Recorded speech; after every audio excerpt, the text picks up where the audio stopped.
Welcome into Zach Moore podcast. Thank you so much for taking the time out of your day, listening in, watching, whether that's on YouTube, Patreon, however you consume the show. Once again, we have the wonderful, beautiful, as always, Carmela joining us as she makes her early appearance. We're hoping that she'll take a nice nap, but this is the Zach Moore podcast, along with my co-star Carmela. Lot lot of stuff on today's show.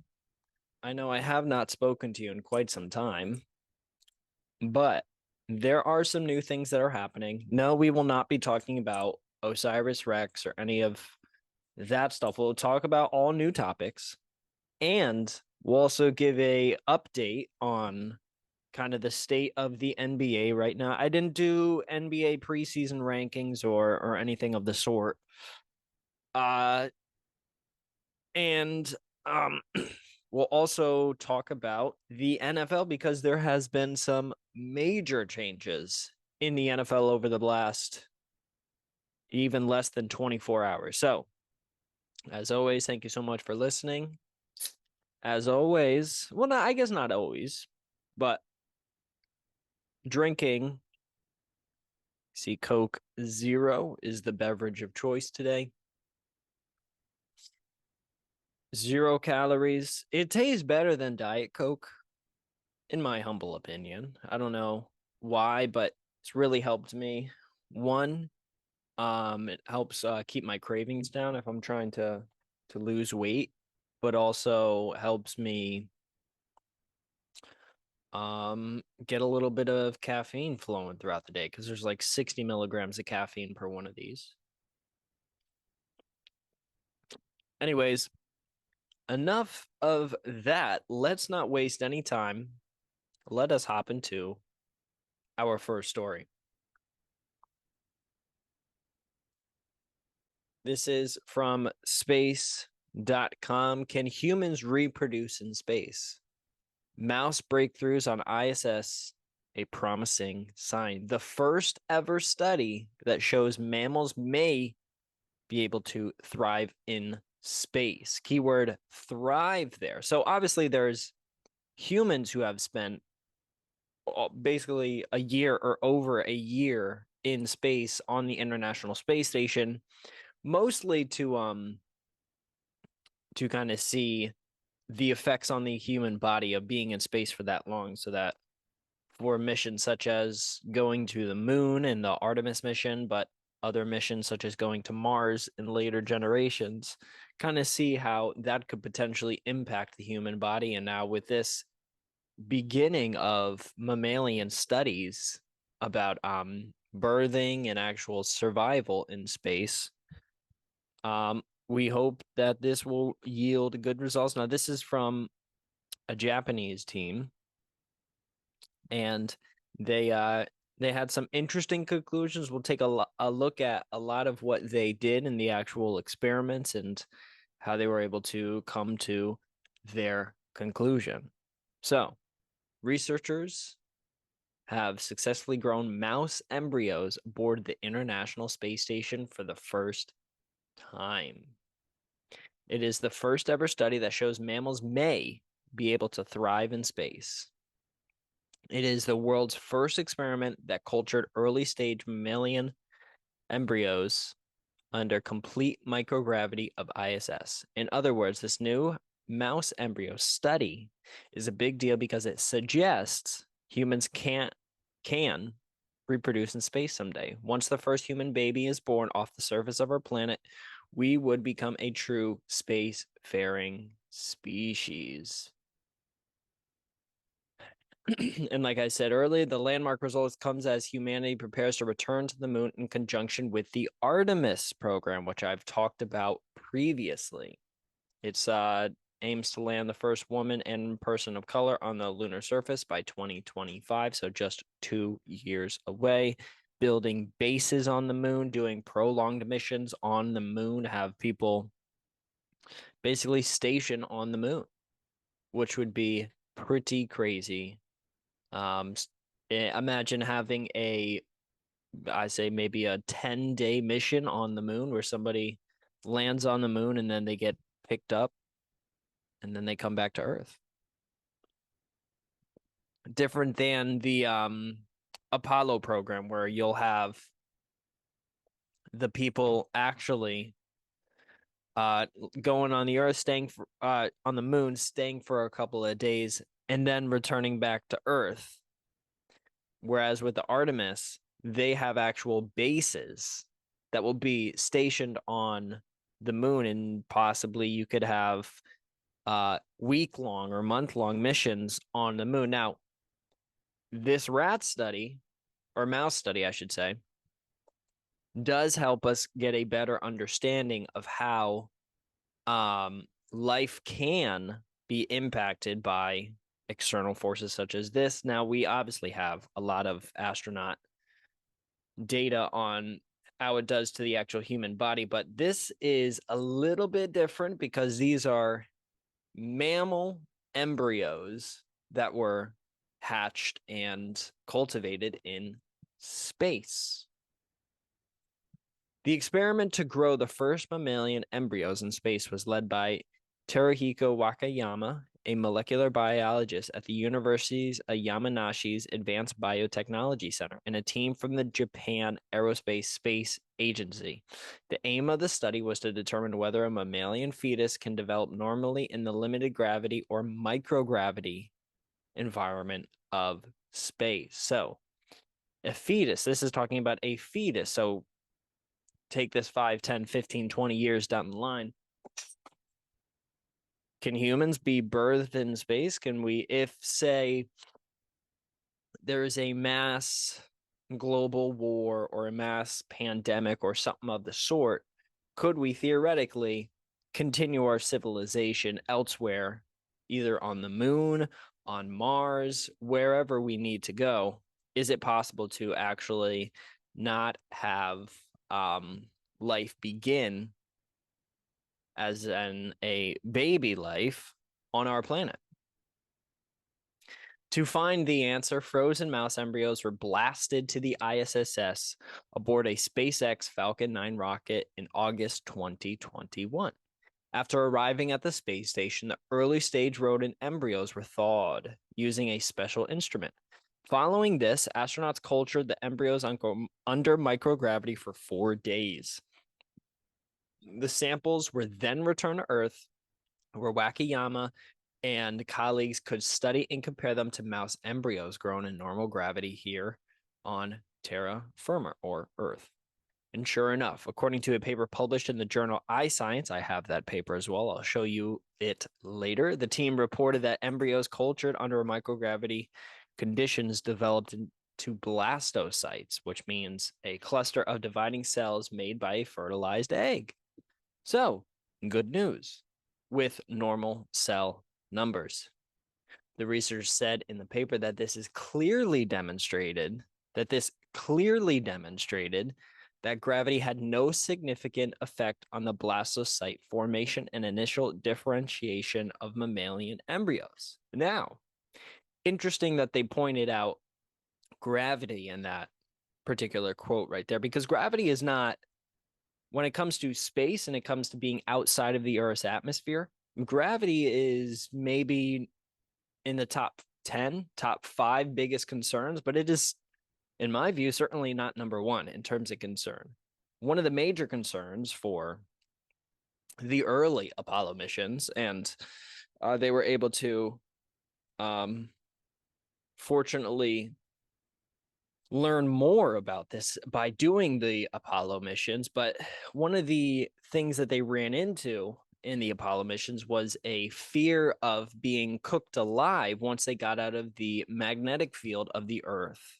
Obviously, gravity plays a huge role in the formation of, when we're talking about, in this particular study, the formation of mammals particularly, you need gravity, or at least we have evolved to require gravity in order to get our bones aligned, to get our DNA aligned, to get everything in our body aligned.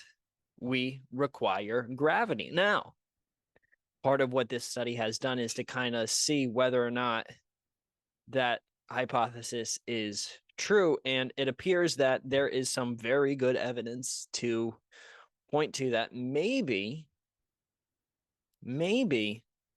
we could potentially see that there is really good evidence that potentially the beginning or at least just the beginning, we're not talking about an entire lifespan, but the beginning of a lifespan, there is some evidence to point to that we could start a life in space and possibly take it for maybe a couple of months, maybe a year or so on something such as the International Space Station. And then the next step is to take it to the moon. And then after that, take it to Mars.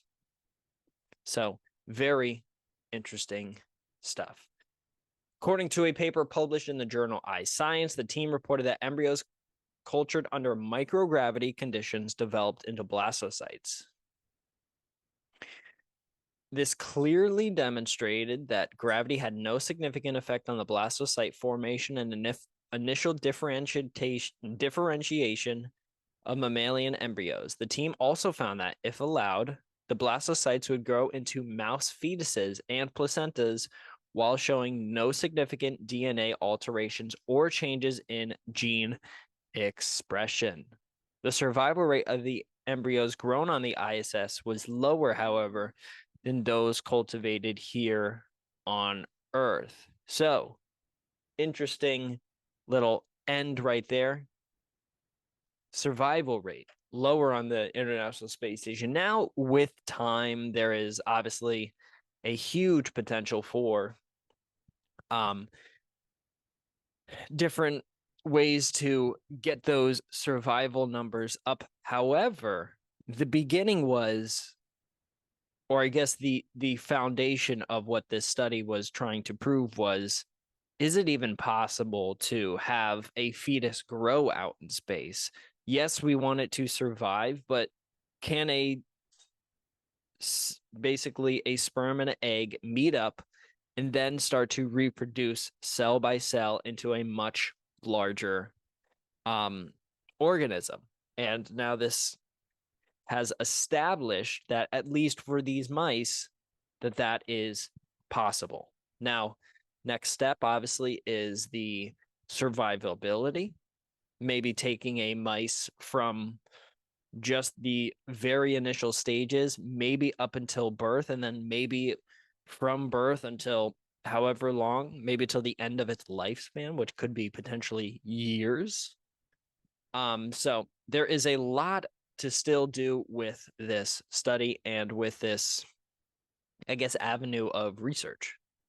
In the future, it will be necessary to transplant the blastocytes that were cultured on ISSS in the International Space Station's microgravity into mice to see if mice can give birth, the team added in the paper, though saying this was a vital step toward confirming that blastocytes grown in microgravity are indeed normal. One aspect of the research the team will need to investigate further is the effect of radiation on space-based mammalian embryo growth, which is what I had talked about earlier. Though the researchers did look at this somewhat, they did not consider radiation exposure during the phases of live embryo cryopreservation and culturing specifically. All this knowledge may eventually become more important to humans when we finally begin to think about sending people to the moon and Mars for long-ass stays. Now, let's go look at the actual paper in itself. There's a couple pictures. Now, we'll just kind of scroll through it. You can kind of see this little... They looked at these cells, see how they progressed through their lifespan on the ISSS, and you can see pretty much this is a graphical extract of kind of the mission. Embryo culture on the ISS. So they launched them at -95 degrees Celsius. They thawed. They brought them up onto the ISSS at 37 degrees Celsius. It started to start to, I guess, not even reproduce, but to start to or continue on its lifespan. And then they brought it back down to Earth, and then they studied the results of it. And that was pretty much what this study was in a very, very brief sense. But I'll put this down in the description so that you, if you want to, can take the time and read it. But what I wanted to kind of show right here is the timeline of this. So you can see 2021, the rocket launch is right here. So they're frozen at negative 95 degrees Celsius. Then they are thawed and cultured on the International Space Station about a week or so later.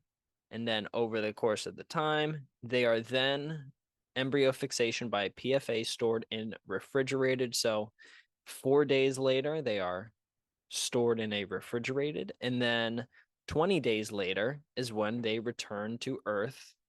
And then what is this? Basically 2 weeks after that, they are collected from ETCs. So this is kind of the lifespan of the mission.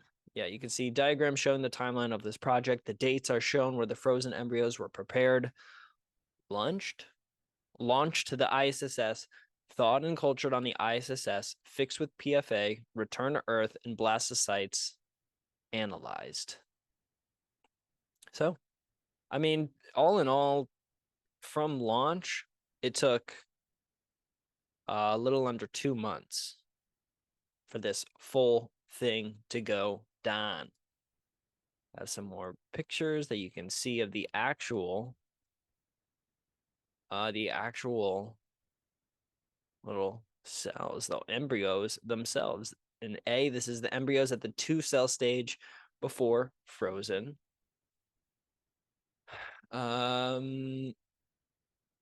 D is thawing by astronaut under microgravity. So I assume this is on that International Space Station.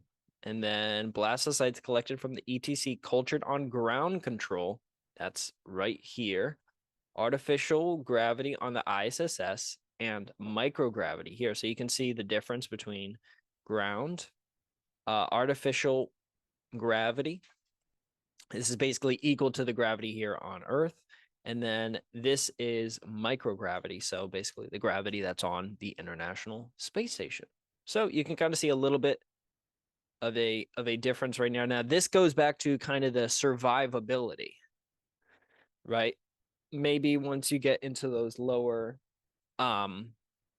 gravity fields, the survivability of these very small cells kind of goes down, but they're still able to, via this study, still able to survive somewhat.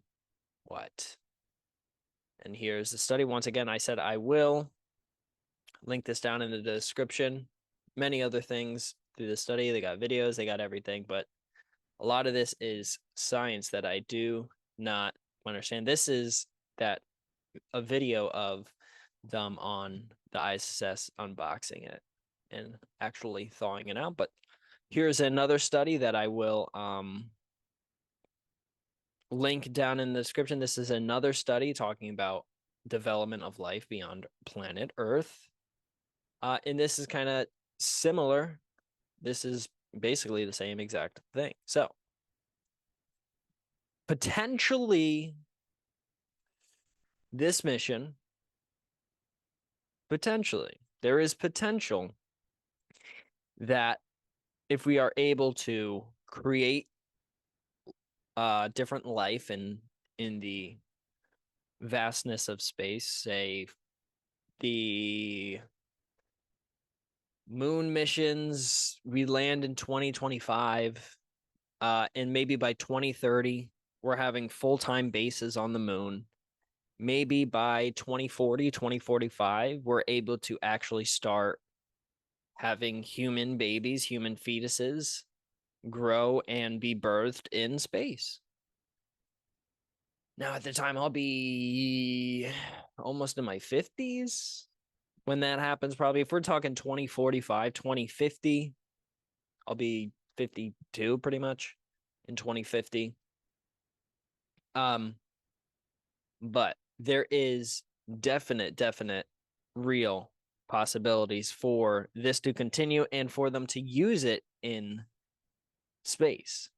And I've talked about a couple of times on this podcast. Recently, I talked about particularly if you remember the story that I did on the fetuses being grown, the artificial womb stories, if you can remember that. So maybe in the future there can be some of that technology where you don't actually need the womb of a human to harvest a human fetus, but you may also not need it for animal fetuses as well. There was multiple different variants of the artificial wombs as well that I showed. I suggest you go watch that old clip. I have all the links in that video as well, so you can go look at the papers and look at the articles yourself and make your own determination. But I think that this is a small step, a beginning. Obviously, you want to get the survivability up.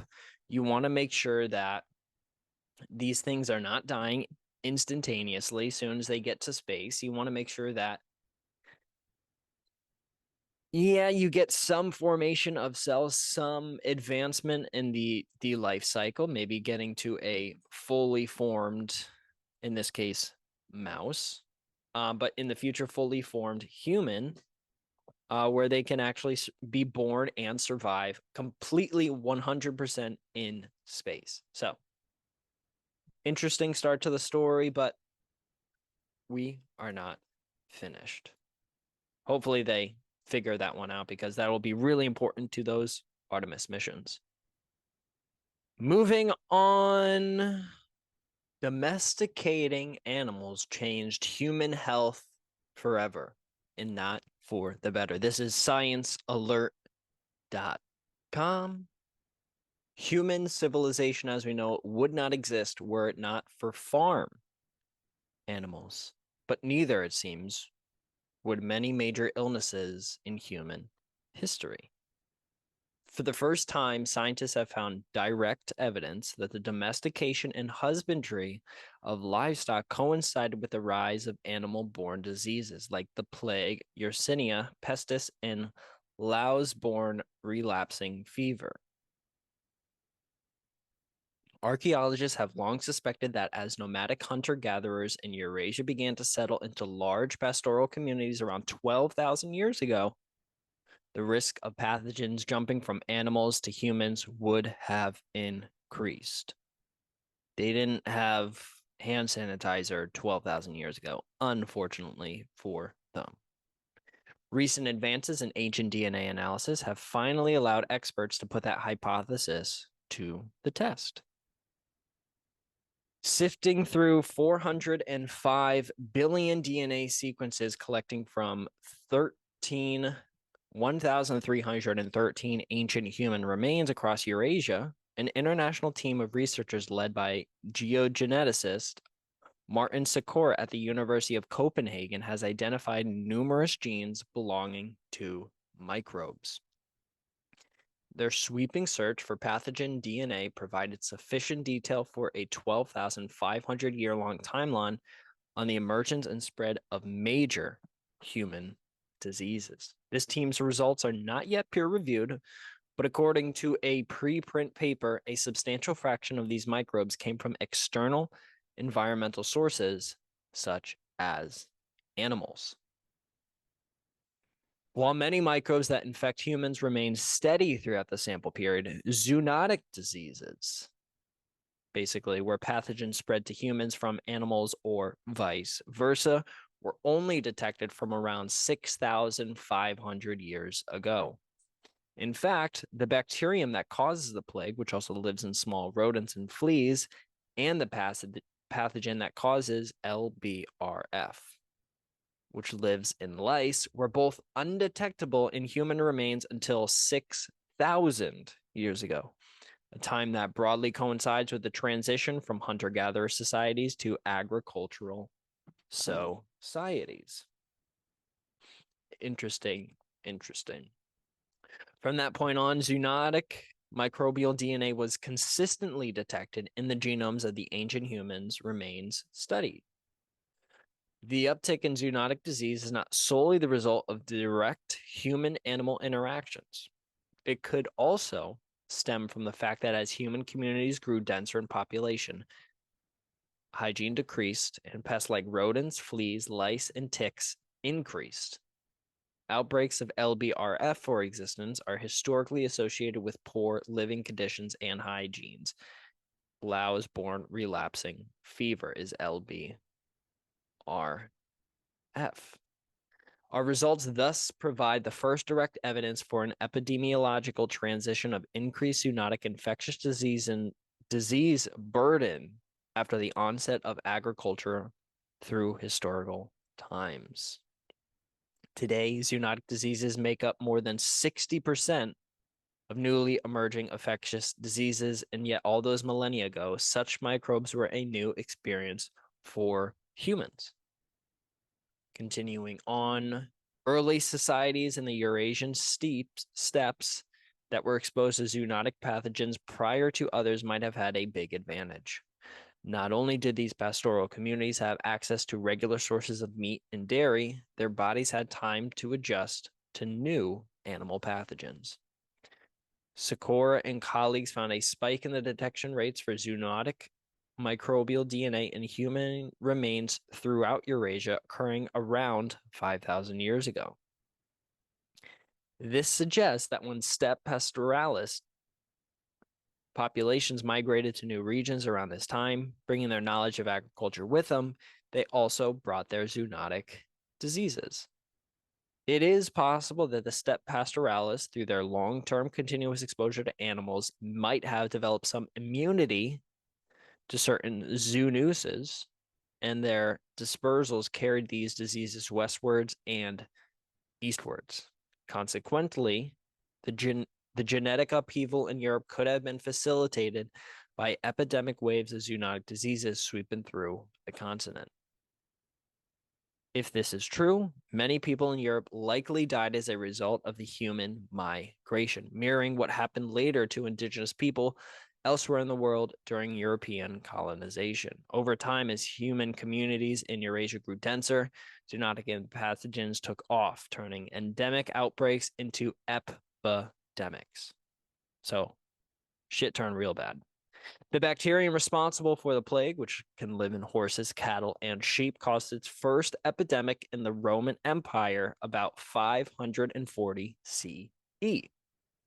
The recent genomic analysis also suggests why pestis was around at lower, relatively continuous levels from 5,700 years ago to about 2,700 years ago.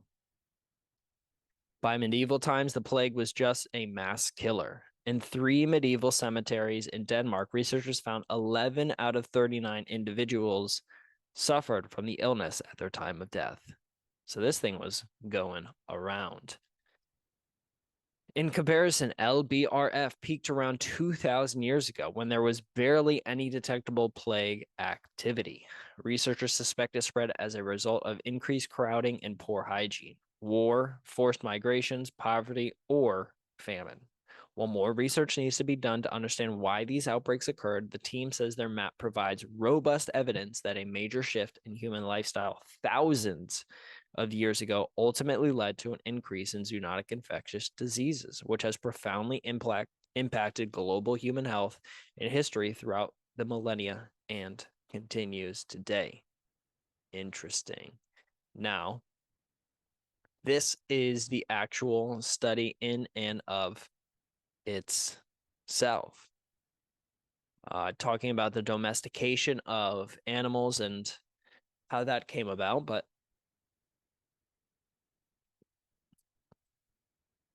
you think about it. Let's go down here. I think this is a great example.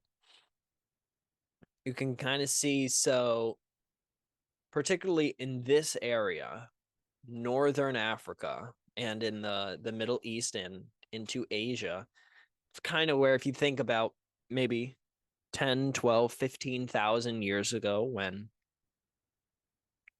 there was a big uprising, or I guess increase of humans beginning to start to emerge, that they started to use things like, you can see these arrows, you can see the humped cow in South Asia that was 8,000 years ago. You can see the goat in the Middle East about 10,500 years ago. You can see the dog 15 to 36,000 years ago in Eurasia. You can see it in Northern Europe right there. That is where my dog is from, a golden retriever from Europe.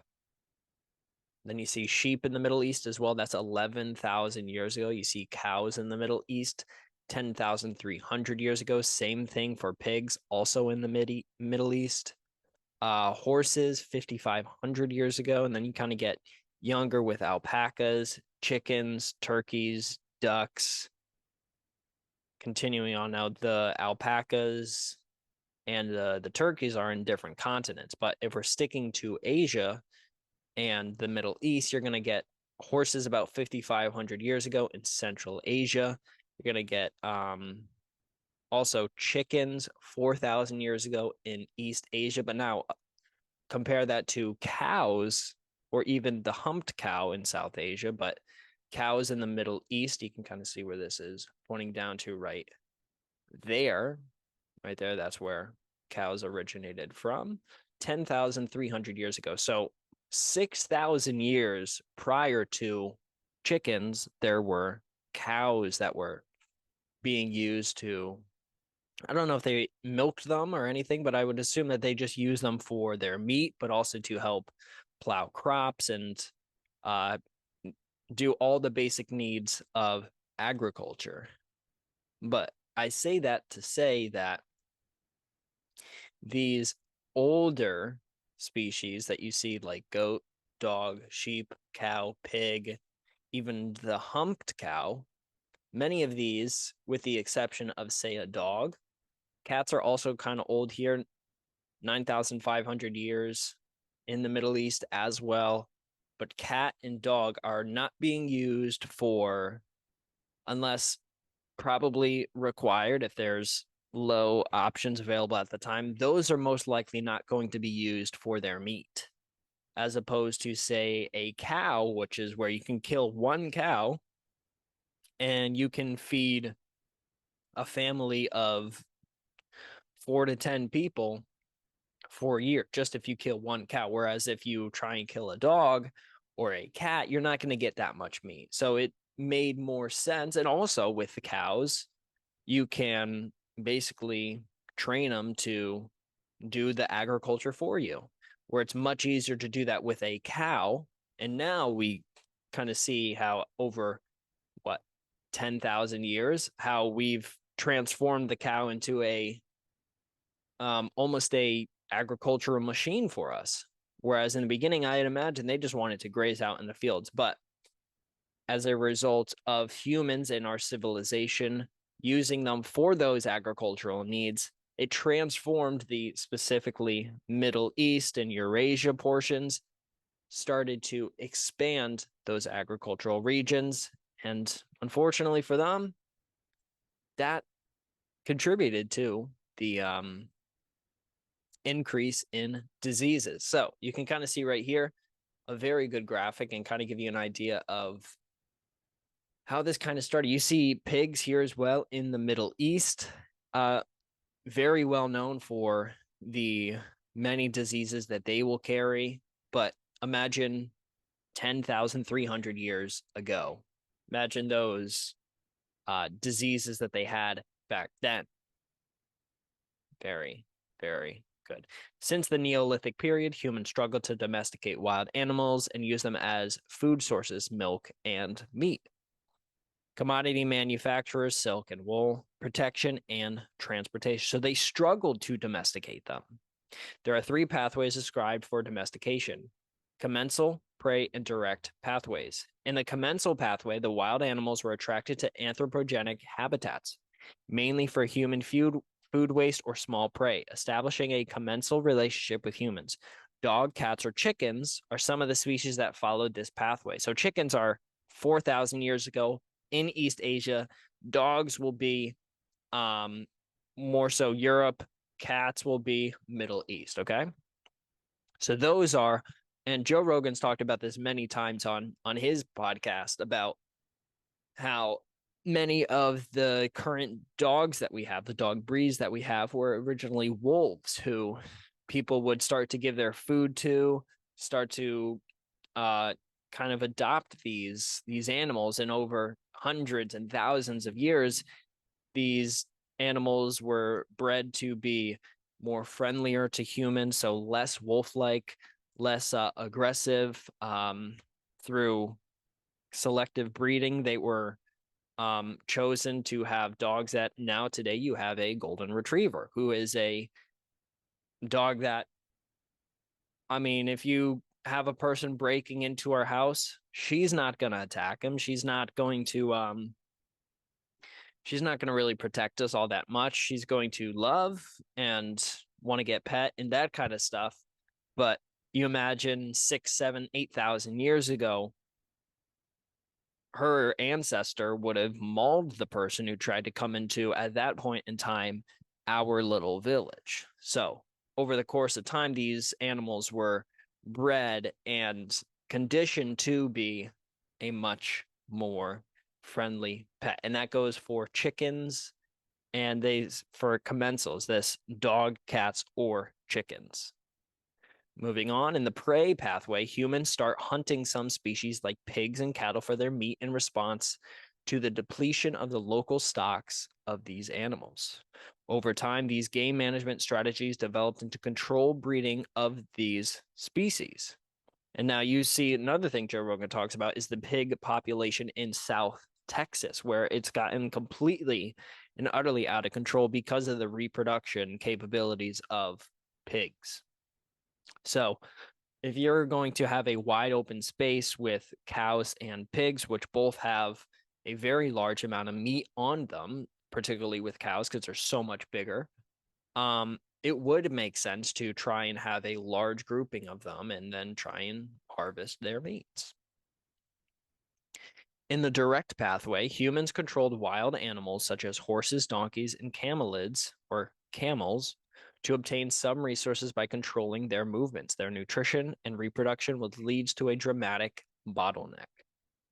And let's go in here to look at camels. Central Asia, not what many people would associate with maybe the Middle East or Northeastern Africa, possibly, for camels. No, Asia, Central Asia, 4,500 years ago.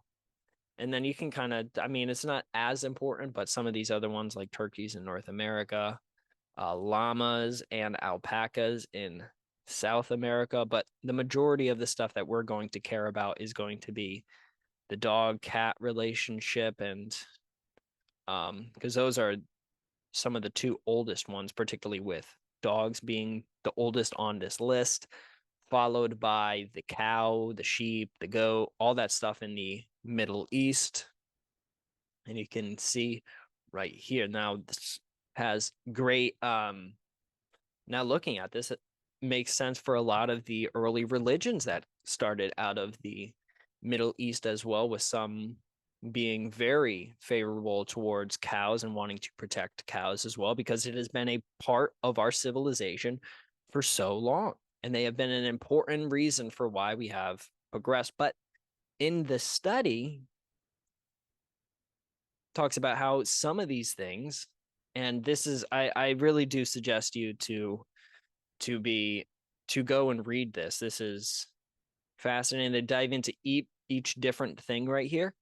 I think it's extremely important to do so, especially the dogs, because you see the difference between a German Shepherd, a Golden Retriever, a German Dachshund, however you say it, but like a poodle, a golden poodle, like all these different dog breeds started from a similar family tree.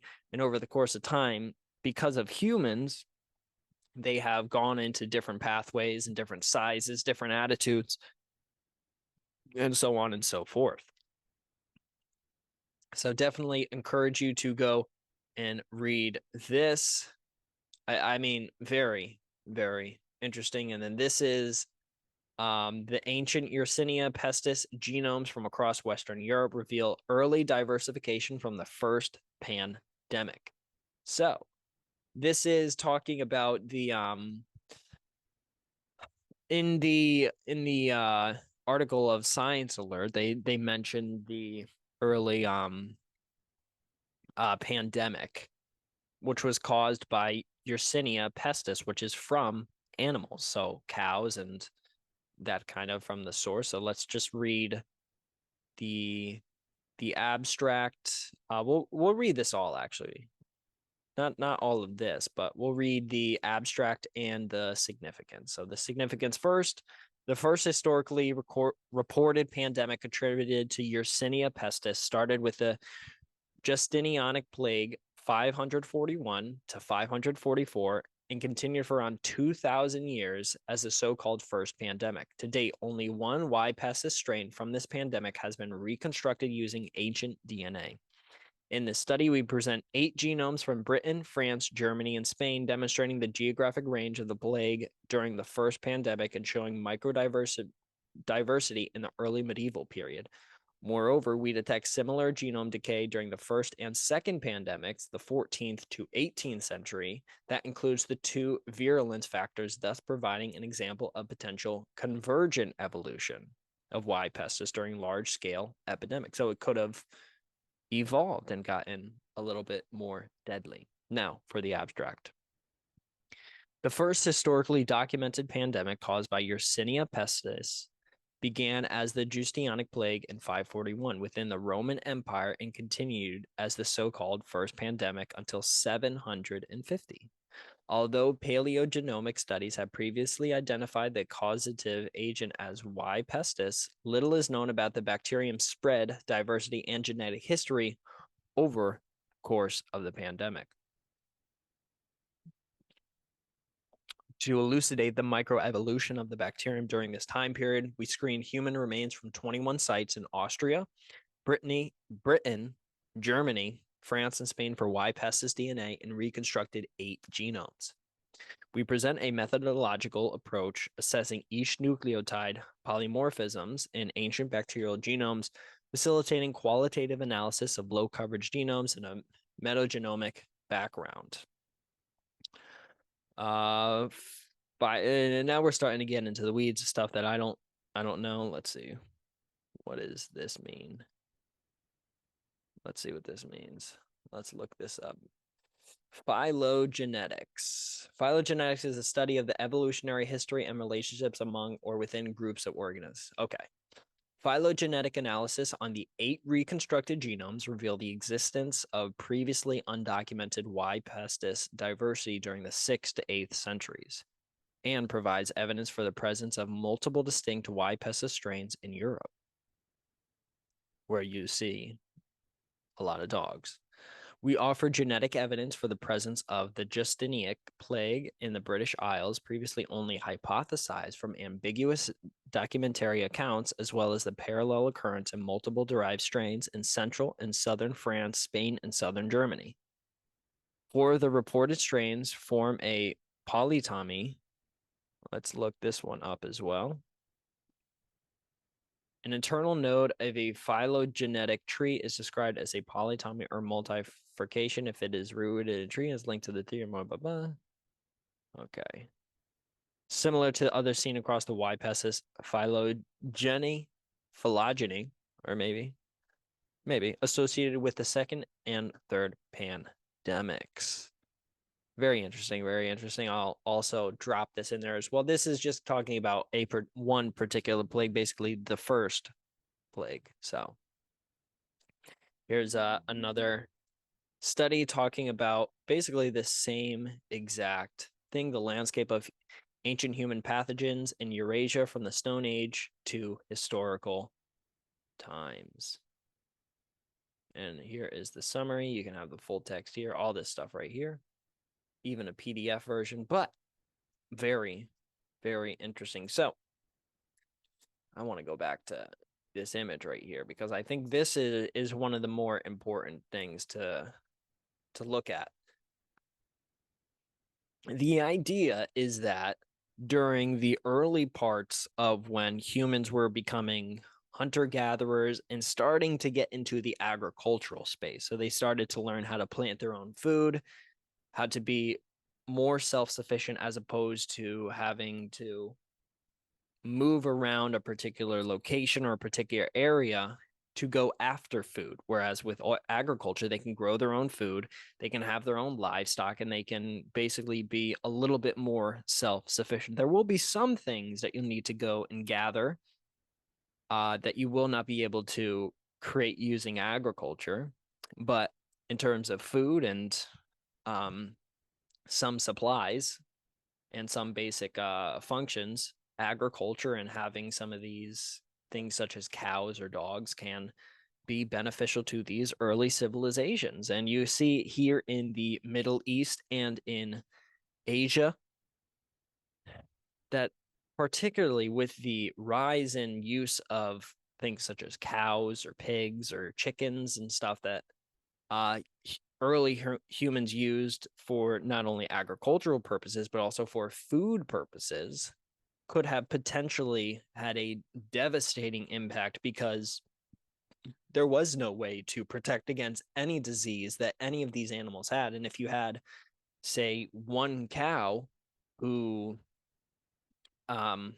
was sick with the particular disease that was described, and you harvest it, you kill it, and you give it to multiple families, the meat to multiple families. Now, multiple families are eating that meat, and they don't have a air fryer. They're cooking mostly over open fire, maybe wood fires, wood stoves, and stuff like that. But it's not super complex, and they're not cooking it exactly to 165, like to kill all the bacteria and all the germs and stuff that are within it. They don't know about that at that point in time, from what we know.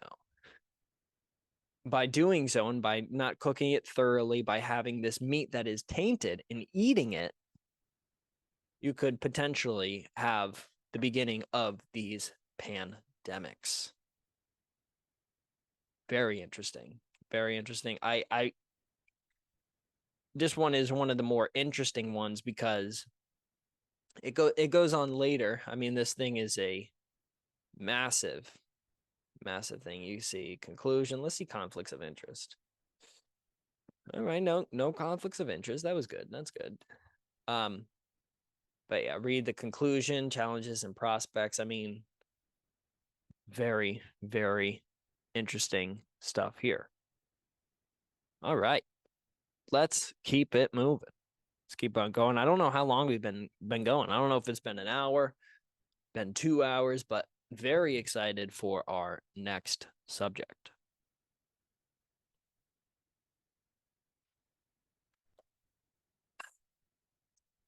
Scientists find cannabis compound inside totally different plant. Scientists have discovered cannabidiol, a compound in cannabis known as CBD, in a common Brazilian plant, opening potential new avenues to produce the increasingly popular substance. Once again, this is a Science Alert article. The team found CBD in the fruits and flowers of a plant known as Trema micrantha bloom. Take a nice little look right here. This thing right here. Very cool, very cool. Shrub or small tree up to 10 meters or 30 feet tall. All right. All right, all right. A shrub which grows across much of the South American country and is often considered a weed. Molecular biologist Rodrigo Mora Nito of the Federal University of Rio de Janeiro told AFP in June. CBD, increasingly used by some to treat conditions including epilepsy, chronic pain, and anxiety, is one of the main active components in cannabis, along with tetrahydrocannabinol, or THC, the substance that makes users feel high. The compound's effectiveness as a medical treatment is still under research. Nito says chemical analysis had found trema the plant, contains CBD but not THC, raising the possibility of an abundant new source of the former, one that would not face the legal and regulatory hurdles of cannabis, which continues to be outlawed in many places, including Brazil. It's a legal alternative to using cannabis. You can get CBD from this plant. It's a plant that grows all over Brazil. It would be a simpler and cheaper source of cannabidiol or CBD. Scientists had previously found CBD in a related plant in Thailand, although that is in Asia. That's not in South America. Nito, who has not yet published his results, says he has plans to scale up his study to identify the best methods to extract CBD from trema and analyze its effectiveness in patients with conditions currently treated with medical cannabis. His team recently won a 104,000 United States dollars grant from the Brazilian government to fund the research, which he estimates will take 5 years to complete. A study last year by market analysis firm Vantage Market Research estimated the global market for CBD at nearly $5 billion US and projected it would grow to more than $47 billion US by 2028, driven mainly by health and wellness. So hopefully people in South America are able to harvest this plant, even grow this plant, because I can speak from personal experience that CBD is the real deal. So what is CBD? I don't I've talked about, I believe, Delta 8 on the show, which is it is psychoactive. However, it is not THC. So I don't want to go into that aspect of things. We'll just talk about CBD, not THC right here. So CBD is the non-psychoactive. However, if you're having muscle pain, if you go to the gym, if you have trouble sleeping, this is a fantastic thing to help help not heal you, but to help you get through your daily life. How is it different from marijuana, cannabis, and hemp? While CBD is an essential component of medical marijuana, it is derived directly from the hemp plant, a cousin of marijuana, or manufactured in a laboratory, or found in a plant in South America or Thailand. One of hundreds of components in marijuana, CBD does not cause a high by itself. According to a report from the World Health Organization, in humans, CBD exhibits no effects indicative of any abuse or dependence potential. To date, there is no evidence of public health-related problems associated with the use of pure CBD. Is CBD legal? Yes. The evidence of benefits in animal studies and self-reports of research in humans suggest CBD may also help with anxiety, insomnia, chronic pain, addiction as well. Let's look at this addiction. CBD can lower cravings for tobacco and heroin under certain conditions.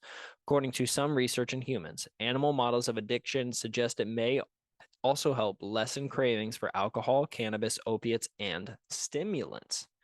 Very cool. Very cool. I will say the big thing about it though is probably, like I said earlier, the pain management. And help with, I guess, sleeping. Here for insomnia, help falling asleep and staying asleep from personal experience.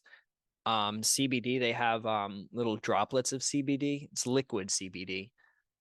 Put that under your tongue for maybe 15 seconds in your mouth and then swallow.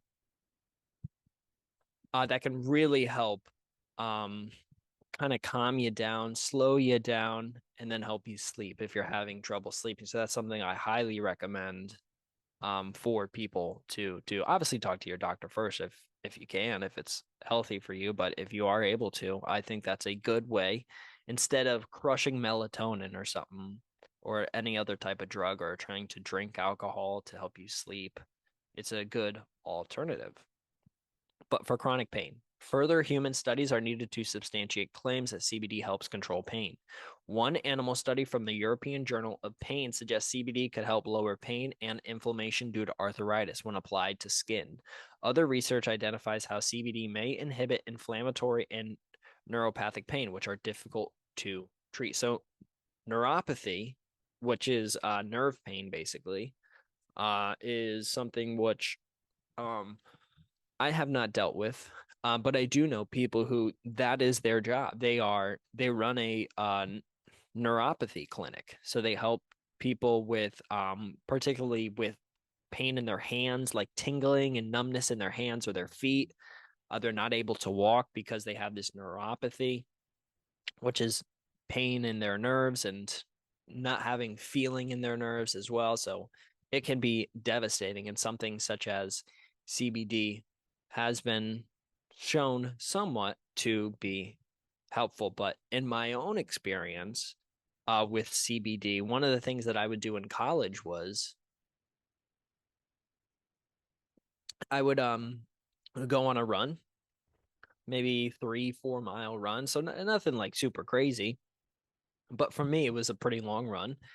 And I would come back and I would and now I tried this two different ways, but how I would normally do it was after I would come back from the run, I would shower, I would get dressed, and I would specifically wear shorts, even if it was winter time, because what I would do is out of the shower, dry off, put on shorts and say a sweatshirt or something like that, and rub CBD on my legs.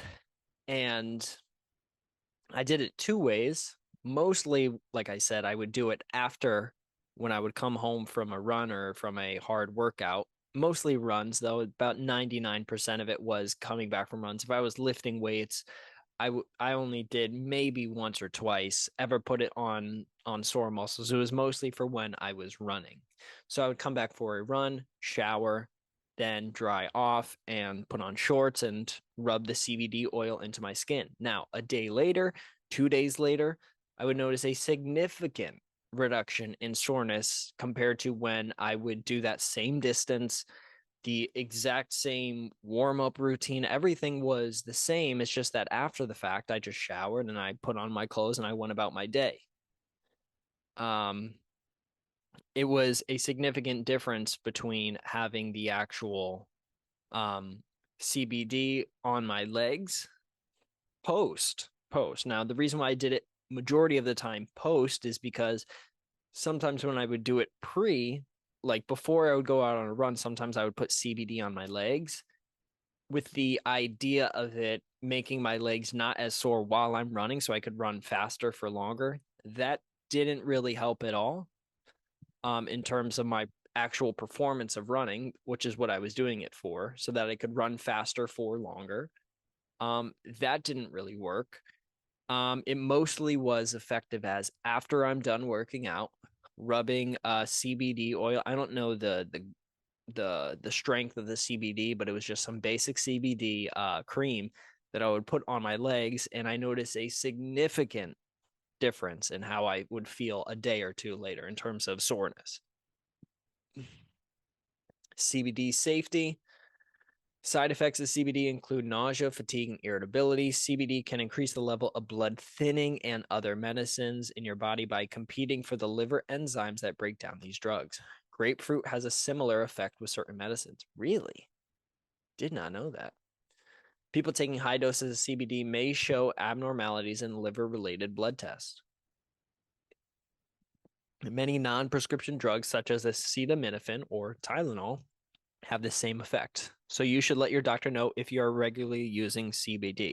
If you're going to be taking anything, if you're going to be taking a multivitamin or anything, talk to your primary care doctor. Now, if you think that this is CBD is something that you think could help you because of what I've talked about today, I think you should 100% go and talk to a doctor and say, "Hey, I heard CBD can help with muscle soreness. Do you have any research or evidence that you've done or that you've seen that could possibly point to this potentially helping me with my ailment, with my sleeping schedule, even I'm not saying if you are an insomniac, you can't sleep at all, that this would be the magic cure for you. But if you are having some troubles sleeping, staying asleep, getting into deep REM sleep, you're waking up, you're feeling a little groggy, a little tired, like you didn't sleep fully, I would recommend talking to your doctor and seeing if it's appropriate to try and do some CBD before you go to bed. I'm not saying lotion, I'm saying mostly either smoking it or taking it orally via some type of gummy, or what I found the best was liquid forms. So, boom.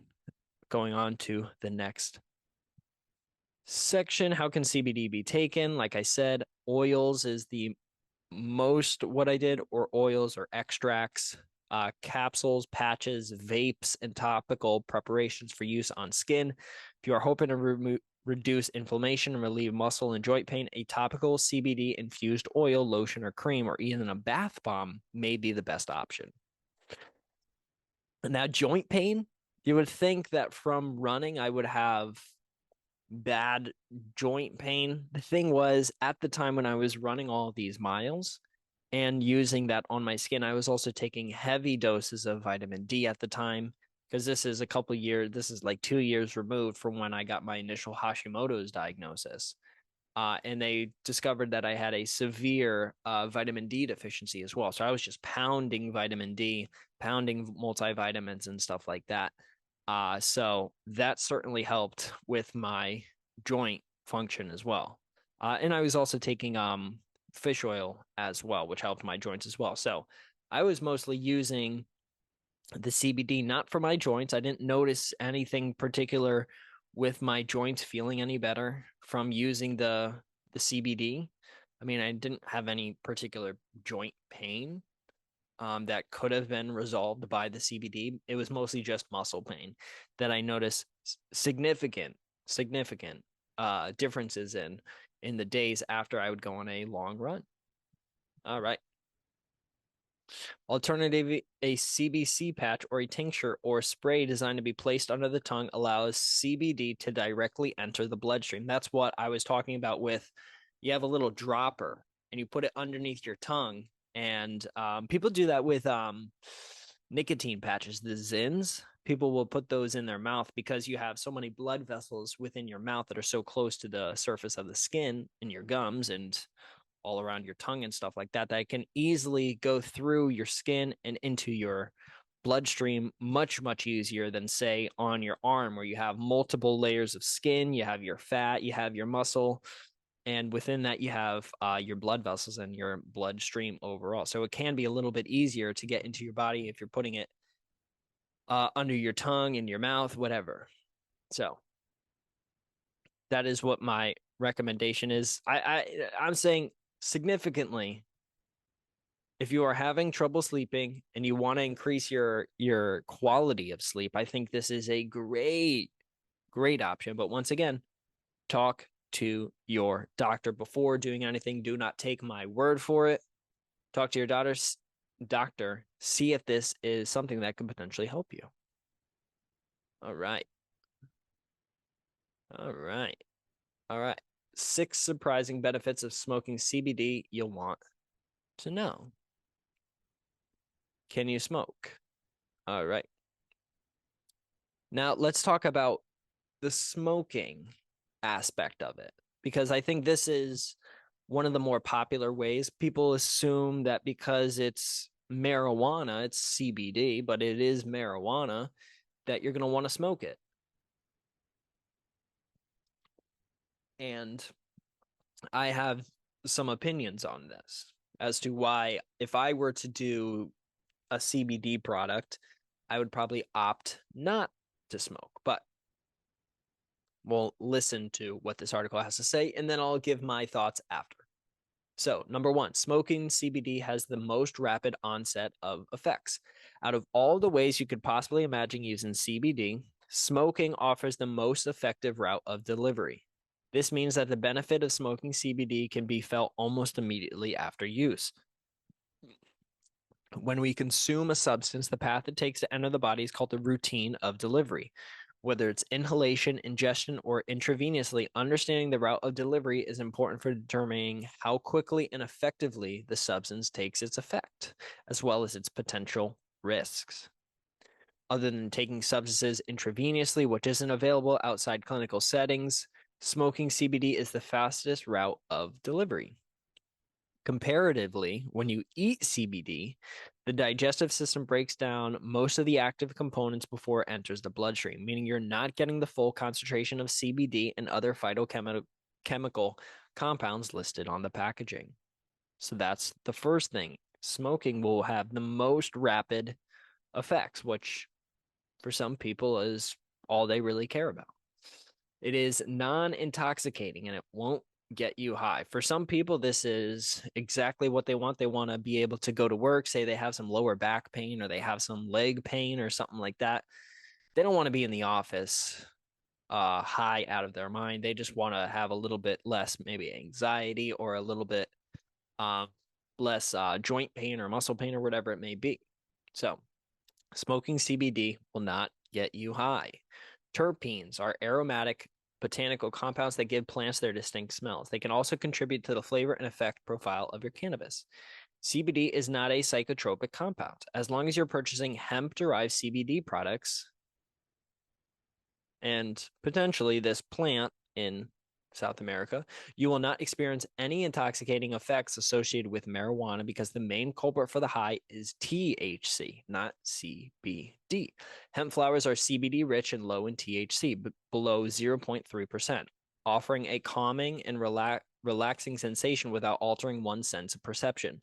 One of the main benefits of smoking CBD is to reap the cannabinoids' benefits without psychoactive effects.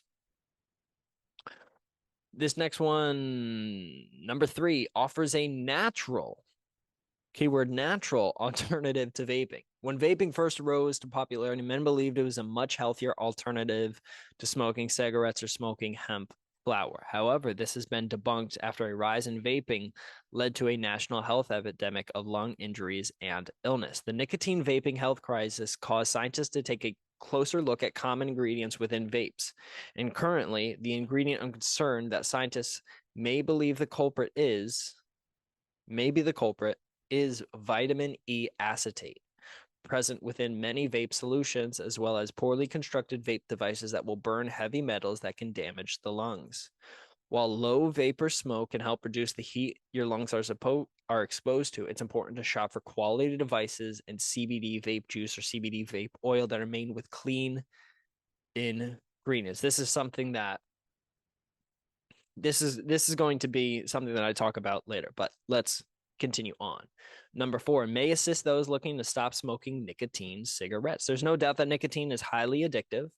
For many people who smoke nicotine cigarettes, the habit of lighting up a stick and inhaling smoke perpetuates the addiction. Hemp flower CBD cigarettes offer an alternative for smokers who are facing craving strikes. In a study, smoking CBD was found to reduce the salience of cigarette craving cues. Interesting. All right. And number 5, supports healthy inflammation function. One of the many potential benefits is to support healthy inflammation. CBD has been shown to help support healthy inflammation function. In a study published by the Journal of Experimental Medicine, CBD was shown to reduce the inflammation and aches in an animal-based study. It's number 6. Supports a calm mood. Marijuana has been go-to for those struggling with stress. Recent literature shows that the high amount of THC within marijuana may actually enhance feelings of anxiousness or paranoia. Smoking CBD, on the other hand, has been found to help calm the mind thanks to its interaction with GABA receptors in the brain. GABA is a neurotransmitter that helps to increase the feeling of calm and relaxation. Therefore, the benefits of smoking CBD from a hemp plant might be the better option for those struggling to calm the mind. And here's a little thing of the benefits. So, rapid effect. Benefits of smoking CBD can be felt 2 to 5 minutes after use, non-intoxicating. They are very low in THC, so they're not psychoactive. Natural alternative allows you to smoke the raw hemp plant itself with no added ingredients. can help smoking cessation. In a study, smokers who use CBD reported less nicotine cravings, supports a calm mood. CBD may be helpful in improving the symptoms of anxiety. Okay. So if we go back, up here, kind of my issue with, particularly when it comes to smoking CBD, in my opinion, I do not feel like that is the best way to consume the product for one major reason, and that's because you are actively putting smoke into your lungs. And especially when it comes to vaping, I would prefer, if you are going to smoke CBD, do it using very high quality papers, rolling papers or whatever you may have. Use a filter, use as much stuff as you can to protect your lungs, especially if this is going to be something that you do on a regular basis. You do not want to have any of the bad stuff that can be coming from either the paper or the CBD flower itself into your lungs, because you do not want to damage those in any way whatsoever, especially if you are trying to stop smoking. Now, when it comes to vapes, I would very seldom say to not vape. When I was in college, my sophomore year, I started getting into nicotine vaping. And I guess it started when I was a freshman. So let me tell this story. Let me stop the share real quick. So I am a freshman going to summer classes. So this is before the start of the freshman year. I am in summer classes at Penn State. And my roommate at the time, he was sitting on his bed and stuff, and I saw that he was smoking some kind of, to me, it looked like it was a USB device. And I said, "Hey, what is that?" He's like, "It's a Juul." I'm like, "What's a Juul?" And I know in 2023, it sounds crazy to say, but this is 2017. To me, this was not a crazy thing to ask. I had never heard of a Juul or nicotine smoking all that much. I just knew that sometimes people who wanted to quit smoking would use nicotine vapes. So my roommate, he's like, "Do you want to try it?" I'm like, "Is there like weed or something in this?" He's like, "No, it's just nicotine." I'm like, "Oh, I've never tried it before. I never smoked a cigarette, never done any nicotine." And it was a mango Juul cart. I take one hit, I get an instant head rush, and I instantly rush to the bathroom down the hallway, and I start profusely throwing up. I think partly because of the actual smoke, part of the actual flavor, the mango Juul cart. I never to this day like the taste of it. I think it is disgusting. That's neither here nor there. But at the time, all of these contributed to me puking my guts out. Now, once I got done throwing up, I came back to the room and I had a crazy head rush. That kind of, if you've smoked nicotine or taken any nicotine products, you know what that head rush feels like. It feels like your synapses are kind of going like this, but then they connect together and you feel very well connected to your body. It's a very interesting feeling. I didn't really love it because I didn't like how I would feel coming down off of it. But when you're in that moment, your brain feels like it's humming. Feels like all things are working in conjunction and you feel very productive. And I liked that aspect of it, but I didn't like throwing up. I didn't like the flavor of it. But so that was my first interaction with vaping, particularly nicotine vaping and particularly Juuls. So fast forward, I every so often, maybe 2 or 3 more times, I try the Juul from my roommate. In the later times when I tried it, I didn't throw up, but I got very nauseous. I still got the head rush and wasn't addicted or anything to it because the time in between when I was doing it was days, sometimes weeks in between. So Freshman year, done. Don't do it at all. Then sophomore year, I'm living kind of on my own with a different roommate from my freshman year friends. And then I start to pick up nicotine again. And I do not remember the brand. It's not a Juul, but it's a different brand. And I used that brand as my nicotine smoking device. And that's when I started to get heavily into it. And to this day, that is the only time where I can say I was physically addicted to a substance or a compound. I was multiple times a day. I would have to panic, reach into my bag, and go to the bathroom. No matter if I was in class, if I was getting ready to go to bed, I would feel this urge of, I need to smoke. I need to hit it. I need to hit it. I need to hit it. And then I would hit it, get the nicotine high, and then I would feel all right again.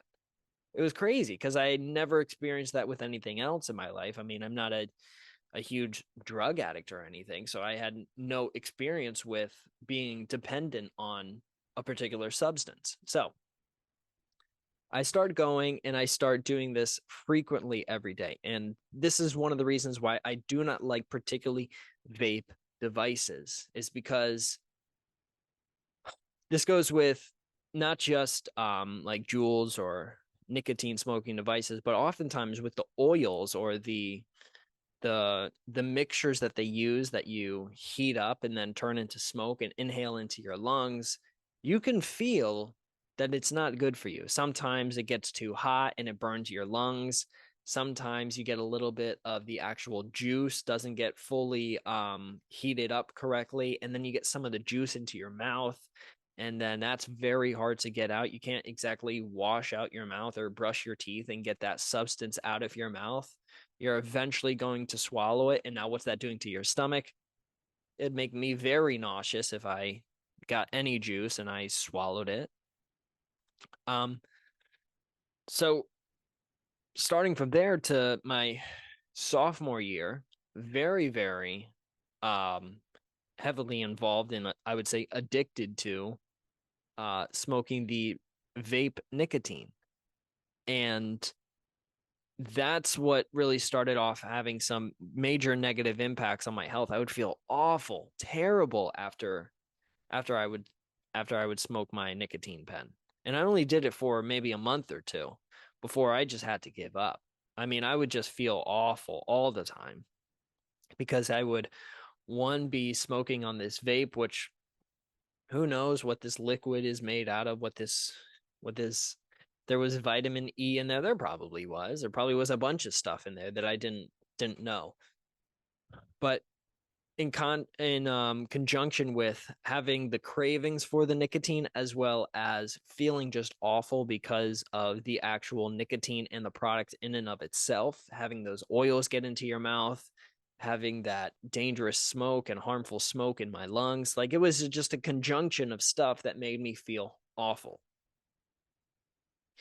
Now, I assume that would be the exact same thing if I were to smoke cigarettes. However, the reality between vapes and cigarettes is sometimes with the vapes you can get an extremely high temperature, and what that can cause is extreme, like, smoke that is so hot that it burns your lungs, and you never want that to happen because that really damages your lungs.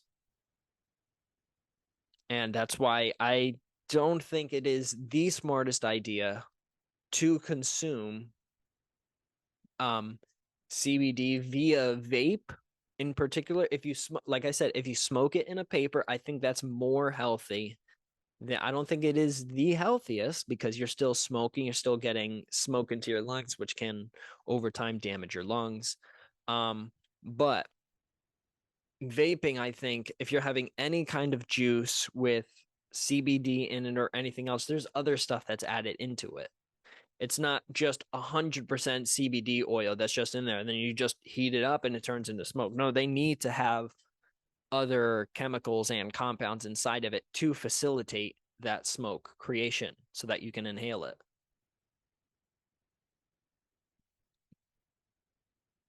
So if you are going to consume CBD, I highly suggest that you do not do it via vape.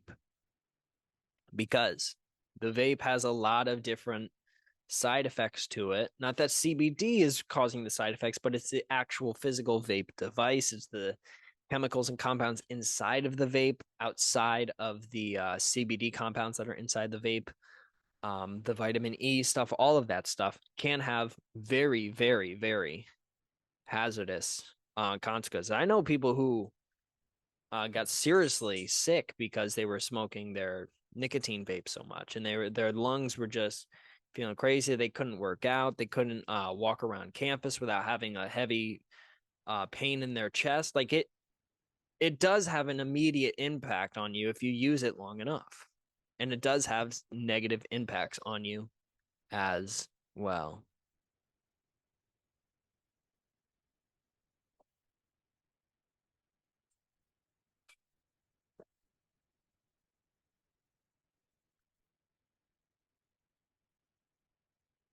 So I say all that to say CBD overall is a good product. It's a good thing. I think people should use it, and they should give it some real thought. Talk to your doctor obviously beforehand, all that stuff, right? But my advice to you is to do it via a cream or um a some kind of a tincture or oil or something like that.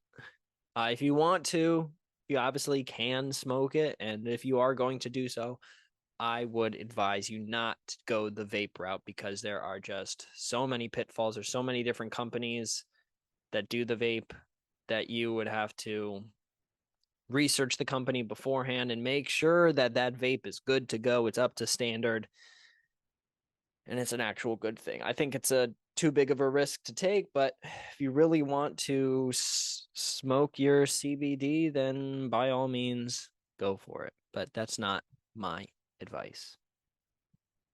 Moving on to our later portions, I have yet to talk about the NBA, and the NBA season has started, and we already have some interesting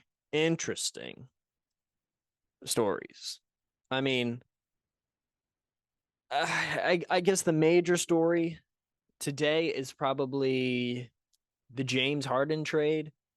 But I don't think I talked about the Damian Lillard trade. I mean, crazy stuff has been happening in the NBA. So with Damian Lillard, multiple time All-Star, he's been an MVP candidate in the past. He has not won MVP, but he's one of the best point guards that we have in the NBA. So he was with the Portland Trailblazers for multiple years, a very bad team. They went to the playoffs multiple times, but they just never got to a Western Conference Finals or an NBA Finals, never really competed for a championship. And during the offseason, Damian Lillard, during the time of the draft, was saying how upset he was and how he felt like the team wasn't building a championship squad around him. Because at this point in his career, he's made it very clear that he wants to win a title. He wants to win a championship. He wants to compete. And it became very clear after the draft when they drafted another shooting guard in Scoot Henderson. After that draft pick, I feel as though Damian Lillard kind of looked at it and said, yeah, they want to continue to build for the future. They want to get this draft pick. They don't want to try and swap that for, say, a big all-star player. Like that second overall draft pick is what they had. I believe it was the second overall. But they then used that to draft a young college-age player as opposed to trading that to get a certified veteran or all-star level player.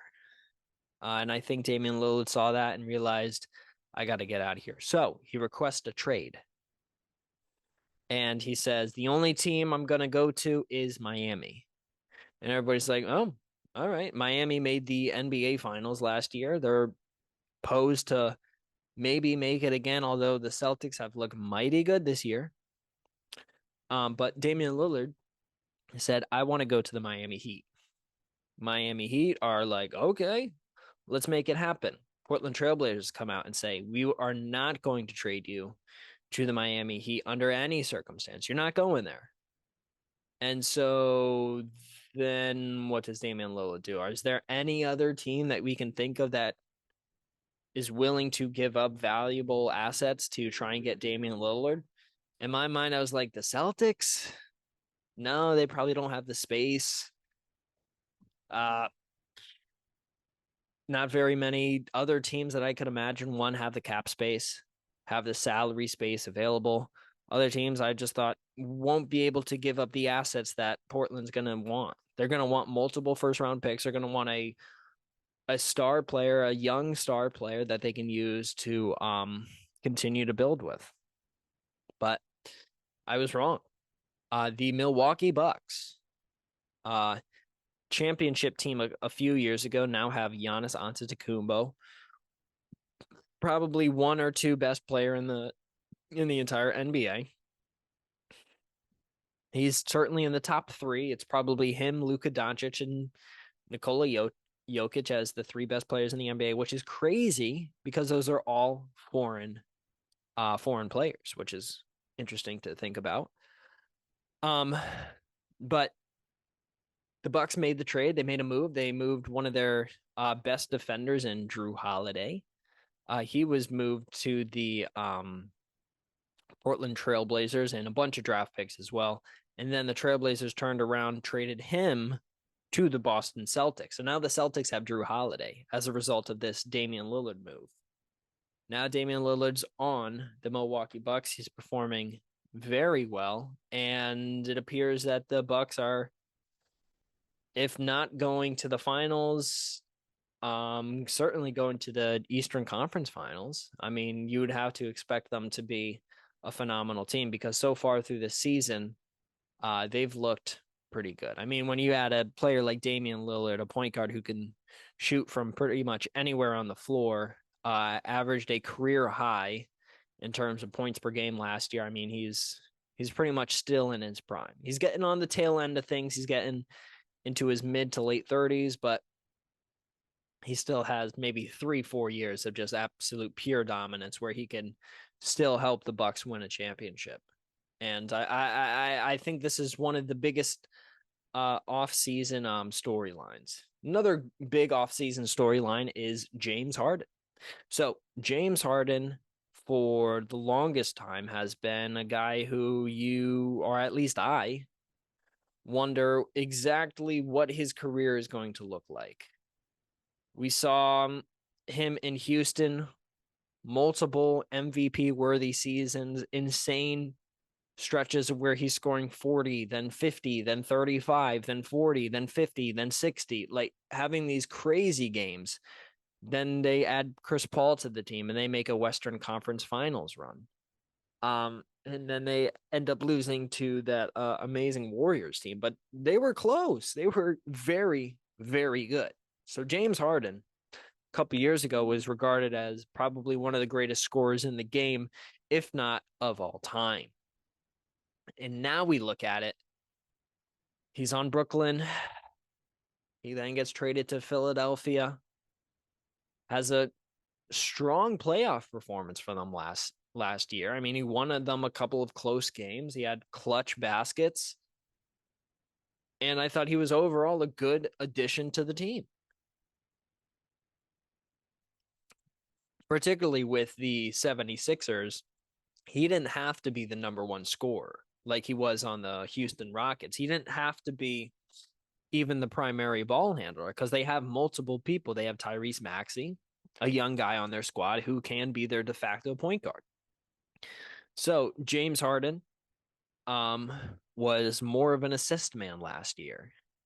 And in the offseason, he started to voice some frustrations about the front office and about the general manager of the team, Daryl Morey, saying he will never play for Daryl Morey again. He will not be a part of the organization. He was very upset with how the organization was run and how they handled their business. So now, after multiple times in the preseason and training camp when he was kind of following the rules to a T almost, where he would basically on certain days he wouldn't come to practice, but then on days where they would like travel to a game or something, he would then show up. He was pulling a lot of tricks so that he wouldn't get in trouble via the league, get fined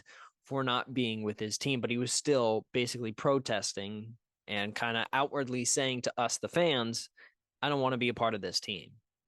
And now, recently, we have him getting traded.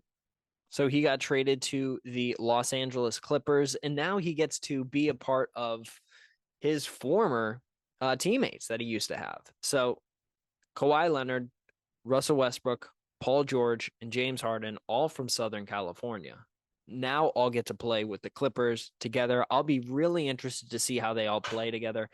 PJ Tucker was also a part of this deal as well, but the main thing here is obviously James Harden. Westbrook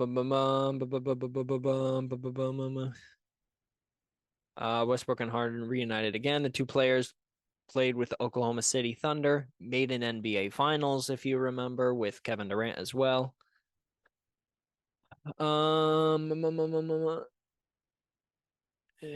Asked by a reporter in the locker room how excited he is, Harden replied, "You don't understand." Really? You don't understand. The expectation is that the trade will become official on Wednesday. Still, Harden and Tucker will likely not suit up for that evening's game against the Los Angeles Lakers. Following Wednesday's contest, the Clippers will have 4 days off before they open a 3-game road swing against the New York Knicks on Monday. The Clips can use those 4 days as an abbreviated training camp for Harden and Tucker. So expect them to play very, very soon. But James Harden is one of those players where all time great. However, he's on his Oklahoma City Thunder, left via free agency, I believe. I don't think he was traded to the Houston Rockets. He could have been traded. If I'm wrong about that, let me know in the comments. Then from the Houston Rockets goes to the Brooklyn Nets. Then from Brooklyn goes to the 76ers. Then from the 76ers now goes to the Clippers. So that's 5 teams for somebody who is undoubtedly going to make the Hall of Fame. And you think of even other players who he's played with. Russell Westbrook, Oklahoma City Thunder. Then I think he might have played with the Washington Wizards. I got to look that one up. I got to look where Russell Westbrook played. But in the meantime, Kevin Durant multiple times has, let me look it up here. Good thing I have this pulled up. Russell Westbrook. Let's see which team Russell Westbrook has played on, because I think he played for the Washington Wizards. Yeah, you can see right here. Oklahoma City Thunder from 2009 to 2019, Houston Rockets in 2020, Washington Wizards in 2021, so I was right. Los Angeles Lakers 2022 and 2023, now to the Los Angeles Clippers. So he's also played for 5 teams as well. And he's kind of a guy who has been seen as in years past, that year where he averaged a triple-double. He was kind of seen as a ball hog. He led the league in during these years. I mean, you see right here, over 5 turnovers a game. I mean, he did lead the league in points and had averaged a triple-double with 11 rebounds and basically 10 assists. So, I mean, fantastic numbers, but the team was not all that super special. But then you go to Kevin Durant. Kevin Durant now on his 3rd team, right? While we're here, let's just go to Kevin Durant. He should be on his 4th team. He's on his 4th team. Yeah, you see obviously, well, this Supersonics to the OKC Thunder is basically one team, right? Then he goes to the Warriors in 2017. Then he goes to the Brooklyn Nets from 2021 to 2023. They got very close to making an NBA Finals run. And then last season gets traded to the Phoenix Suns. And now the Phoenix Suns look pretty good. But they did unfortunately play against a player who I will talk about coming up soon that has really surprised me. Really surprised me. But let's go back here and check out the exact state of the league. Let's go into standings. You can kind of see how to kind of wrap this up about particularly James Harden. It is a weird time in the sports world where athletes appear to have so much power, where they're able to basically move from team to team to team. I mean, in James Harden's case, he's gone all over the country. And same, I mean, you look at those other players who are on that Brooklyn Nets team: James Harden, Kyrie Irving, and Kevin Durant. The three best players on that team have been on multiple teams. Kyrie Irving, another one, started off with the Cleveland Cavaliers, won a championship with them. Very important in that 2016 NBA Finals. Then goes on to the Boston Celtics. Played well for them. He was not terrible for them, but kind of got a little weird towards the end. They cut ties. Boom. Goes to Brooklyn. In Brooklyn, he was not awful. However, there was that issue with during COVID, they would not allow him to play. And so then that caused a whole other issue for him.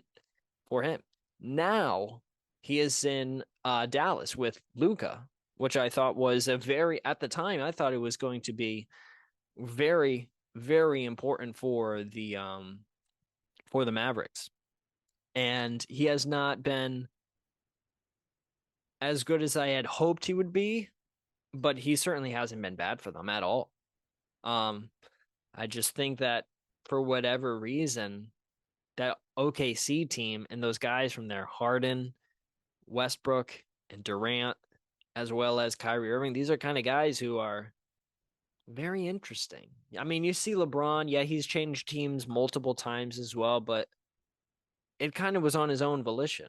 It was kind of his choice to change teams. You can think of other guys like, even going a couple years back, like a Dwayne Wade, who had been on multiple teams, but unlike James Harden or Kevin Durant, it's not that he didn't feel like he was being appreciated enough. And now I'm not with him on a day-to-day basis, so I can't make an argument as to whether or not it's justified, right? But I do think it is important to discuss and to talk about the fact that these groups of players, Harden, Durant, Westbrook, Kyrie Irving, are moving around quite a lot because it's a new trend in the NBA.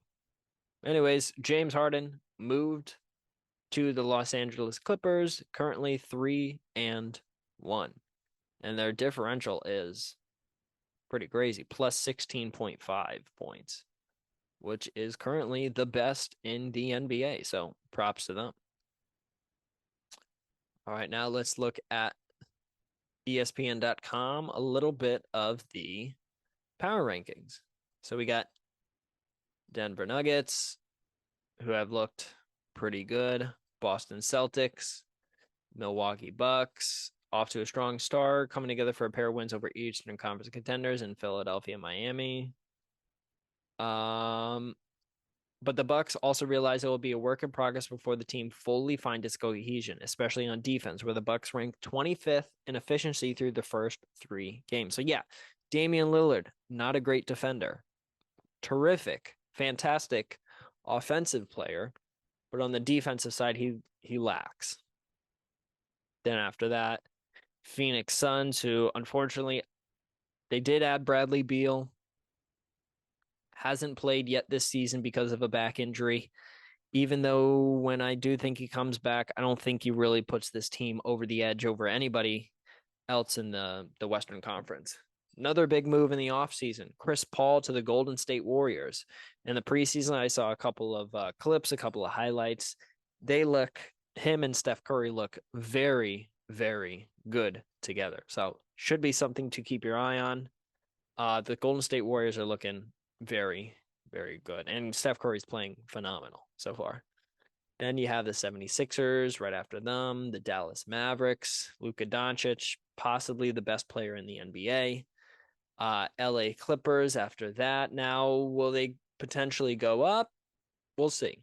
We'll see. They have, if you look at their lineup, Russell Westbrook, James Harden, Kawhi Leonard, maybe have Paul George at power forward, and then doesn't matter whoever is the center, right?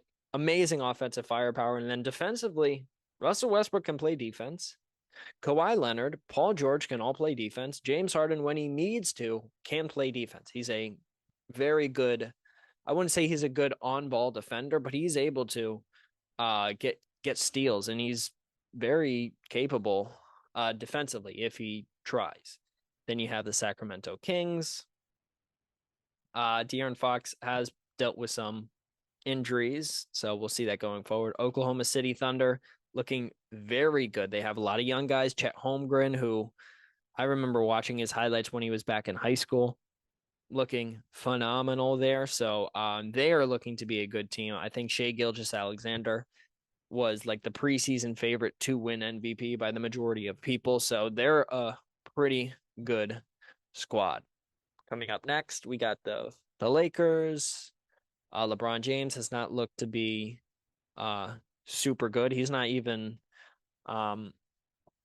I mean, yeah, for all things in context and how old he is and all that stuff, very impressive that he's doing this at his age, but in terms of a player, I don't think he can be their number one guy.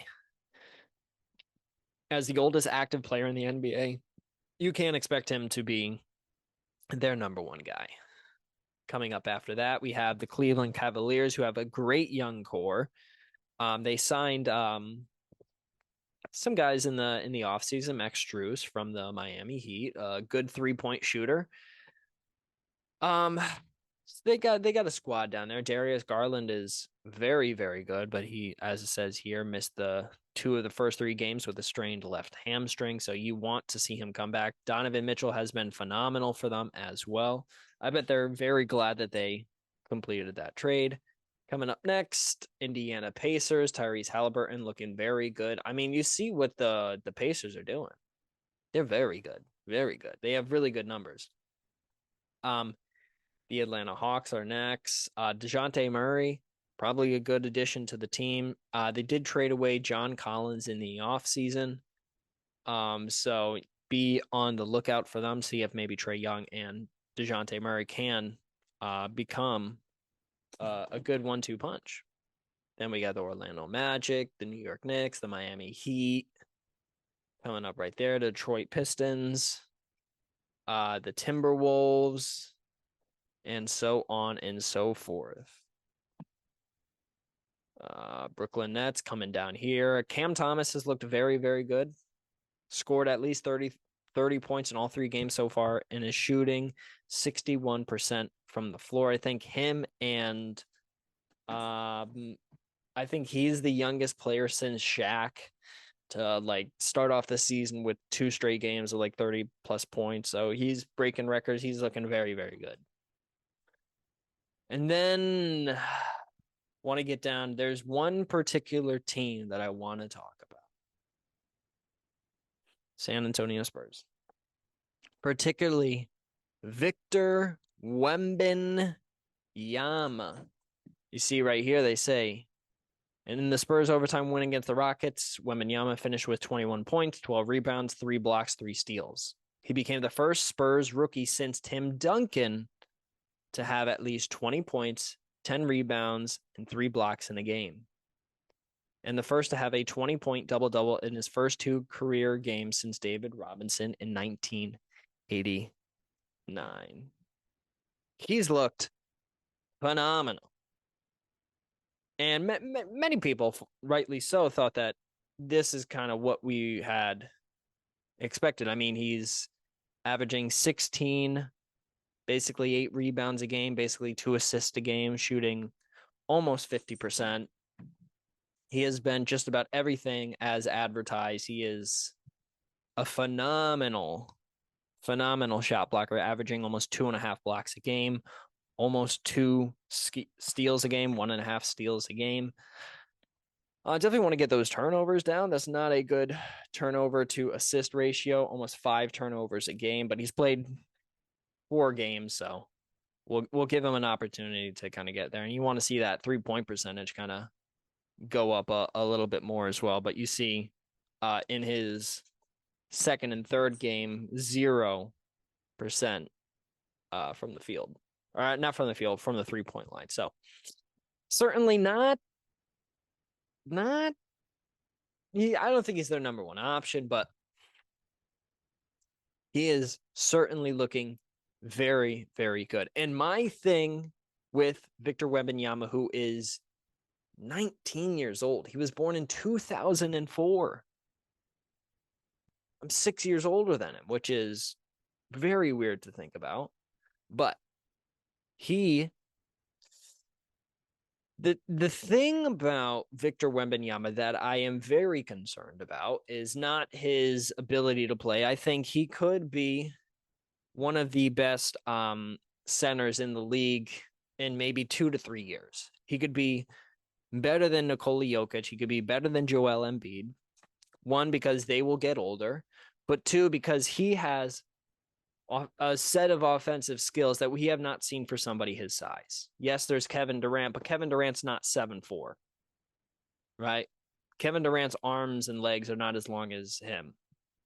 At 7'4", he is able to take the ball off a rebound and bring it all the way down the court, create his own shot, cross somebody over, step back, hit a jumper on him. Like, he has the ability to do that. And if he's able to do that consistently, that changes the game. Now, my concern with Victor Wembanyama is not his ability to catch up to the American game, to learn how to play. I think he'll do fine with that. My worry is injuries. 7'4", 19 years old. He's already playing in the NBA. A 7'4" frame, and he's been playing basketball, I assume, since he was 8 years old, 9 years old, 10 years old. He's already probably played over a decade of basketball. AAU, all things considered, he played professionally over in France. So he's played a lot of basketball already in his young career. Now, I do not know his injury history. I assume he is probably a very healthy player currently. But as we go forward, an 82-game season, maybe the Spurs help him out by saying that, hey, halfway through the season, it doesn't look like we're going to make the playoffs. Let's kind of go off on Victor Wembanyama, try and give him more rest. I hope for Victor Wembanyama's sake, they do that. If they see that halfway through the season, they are losing a lot. But I hope that he is able to stay healthy. And when you are 7'4", 210 pounds at 19 years old, probably over a decade of wear and tear on that body already, is he going to, in 5, 10, 15 years, still be the same player? Skill-wise, not worried. Health-wise, very concerned. So, Victor Wembanyama has led up to the hype. I'm just worried about his health moving forward, particularly with playing. So that's the NBA. Let's go into seasons. Let's do a little summary. You can kind of see points per game leader right now. Currently, Luka Doncic averaging 39 points a game. Rebounds leader, Domantas Sabonis averaging 15 a game. Assist per game leader, Tyrese Halliburton. The Pacers have been looking pretty darn good. They're still the leading scoring team. I guess the Kings are ahead of them, but the Kings differential points allowed is they're only scoring +4. whereas the Pacers are scoring almost plus 10. So the Pacers are looking really, really, really good. I bet they're super happy that they made that Tyrese Halliburton trade. But yeah, you can kind of see right here, general in terms of points scored, the Kings are number one.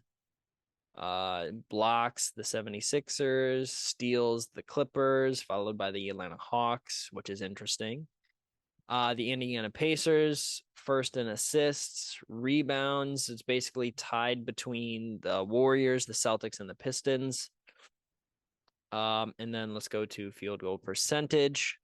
Shooting almost 54% is the Denver Nuggets. This is all through 3 and 4 games, so keep that in mind. But they're shooting close to 54%. Also almost, I guess 38% from 3 as well, which is not tops in the league, but their field goal percentage overall is very, very good. There's only 4 teams shooting over 500. That's the Nets, the Nuggets, Clippers, and 76ers. So very, very interesting. Yeah, so I think going forward, one of the predictions I will have for this early section of the season, I think we will see the Milwaukee Bucks being interesting because they are 2-1 right now. They just beat the Miami Heat. The thing for them is going to be defensive. Are they going to be a solid defensive team? Because they are currently getting outscored through 3 games, scoring about 117 points a game and giving up about 119 points a game. Now, is this all 100% on Damian Lillard? Of course not. It's not. But he is certainly a big factor, right? But we'll see. We'll see. They got some guys. They still have Chris Middleton. I'm fascinated how they didn't give him up in the trade. Maybe it could have been something with the financial aspect of it. I'm not sure. But as we go forward, you look at their stats right here. I mean, 6th in the league in field goal percentage, 15th in 3-point percentage. You look at Giannis averaging 27, 10 rebounds and 3 assists, including a steal and basically 2 blocks a game. He's going to be pretty good for them, although he is shooting almost 15% from the 3-point line. Not ideal. 55% from the field, though, so that's good. Averaging 18, basically 19 shots a game overall and about 2 threes per game. So that's a good distribution, especially if he's hitting less than 15% of those 3-pointers. Damian Lillard shooting just under 40%, so not ideal for him. Shooting 15 shots a game and only making 6. Attempting 9 3-pointers a game, hitting about 2.7, which is good for just about 30%. So give them some time. This is literally the only other team Damian Lillard has ever played in the NBA for. It's going to take him some time to get used to this. He's 33 years old. I do not think they're going to have any problems by the end of the season. If these 2 guys can stay healthy and Chris Middleton can stay healthy as well, I'm surprised he's only averaging about 17 minutes a game, but I assume that's probably good for him. I mean, you see Malik Beasley up here. Very interesting. Let's go to, can you get per 36 minutes? So who's their leading scorer per 36 minutes? This guy, all right, he's not started a single game. So Giannis, Damian Lillard, Bobby Portis, Cameron Payne, Brooke Lopez, Chris Middleton down here at 8th, averaging about 12 points per 36 minutes. So interesting to see what he will do. We'll keep an eye on him till the end of the season. But yeah, that's kind of a basic overview of the basketball world. As it stands right now, my pick for Eastern Conference who will represent them. Right now, it looks like it's going to be probably the Celtics. In the Eastern Conference, I think we'll represent them in the NBA Finals. I think this will be the year that the Celtics are able to, especially Jason Tatum, really step up. I think Jason Tatum this season can really cement himself as a all NBA guy, like the first or second best small forward in the NBA. With the decline of LeBron James, you can see a rise for players such as Jason Tatum to really take that role and cement himself as the best small forward in the NBA. But he's got to do that, not me. But I think in the Western Conference, you're going to be looking at a team like the Nuggets potentially. Potentially, I don't think that they're good enough to repeat again. They had a very special run last season. Uh, However, I look at the other teams that they have over there, and it's like, uh, I don't know. I don't know. Is the Warriors, the Clippers, the Suns? No, I don't see them. The Mavericks? Maybe. Do I think the Mavericks can make an NBA Finals? Probably not. Probably not. But if I were looking at teams right now, I think we could potentially have the Nuggets, the Warriors, and the Mavericks as a outside shot. But I think the Warriors, with the addition of Chris Paul, at this point in his career, he wants to win an NBA title. And Steph Curry has been playing phenomenal so far this season. If that team can stay healthy, they got the pieces. They do. They do. And that would be crazy to see another championship by Steph Curry cementing himself. He would be, I mean, the argument if Steph Curry gets another NBA title is he the second best point guard of all time? Like, is there no argument between him and Isaiah Thomas, him and Oscar Robertson, him and, I mean, you name anyone, John Stockton, even, who I think you can make an argument as the second best, but many people would probably say Isaiah Thomas is the second best point guard who has ever laid hands on a basketball, right? But that is simply just the NBA. Now, let's move on to the NFL. Lots of stuff going on in the NFL. Had some good picks last week. Some good picks. Let's go over them right now. Let's go over them right now. As we take a look back last week, I had a okay week last week. Here's what I had. All right, so what I got right, as you can see here, I put out a tweet with all my picks, so you can fact check me that I'm not lying. I had the Bills here. Bills, I was right. Then you see Cowboys over Rams, I was right as well. The Saints over the Colts, I was correct. Dolphins over the Pats. I had Jets. I had the Jags here over the Steelers. Eagles over the Commanders, although this was a very close game.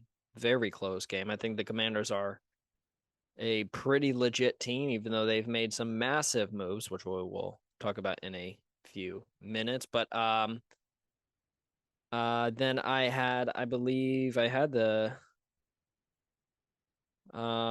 Ravens over the Cardinals. This was one of the upset games that I thought could potentially happen. I was more confident in the 49ers though. But Joe Burrow has seemed to look back to his normal self. And then that final game, Chargers over the Bears. I surprisingly, I forgot completely about the Monday night game, but I would have easily picked the Lions. That defense is 100% legit, and now it looks like they have a run game. So that's good for them as well. But kind of diving into it right here, I think the Commanders can be a legit team, but the thing about the Commanders is they just traded away two massive pieces. And one of those went to a contending team, a team in which I thought I still think will win the Super Bowl. All right. The Washington Commanders expected more from their defensive line and by proxy their ability to contend for the playoffs in 2023. With a losing record and a front that has failed to live up to expectations, the Commanders took a sharp turn at Tuesday's trade deadline, offloading two former first-round picks, Montez Sweat and Chase Young.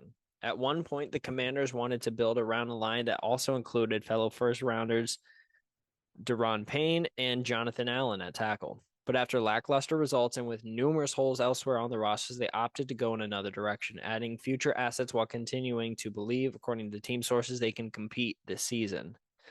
Washington received a high second-round pick from the Bears for Sweat and a third-round choice for Young, the second overall pick in 2020 from the San Francisco 49ers.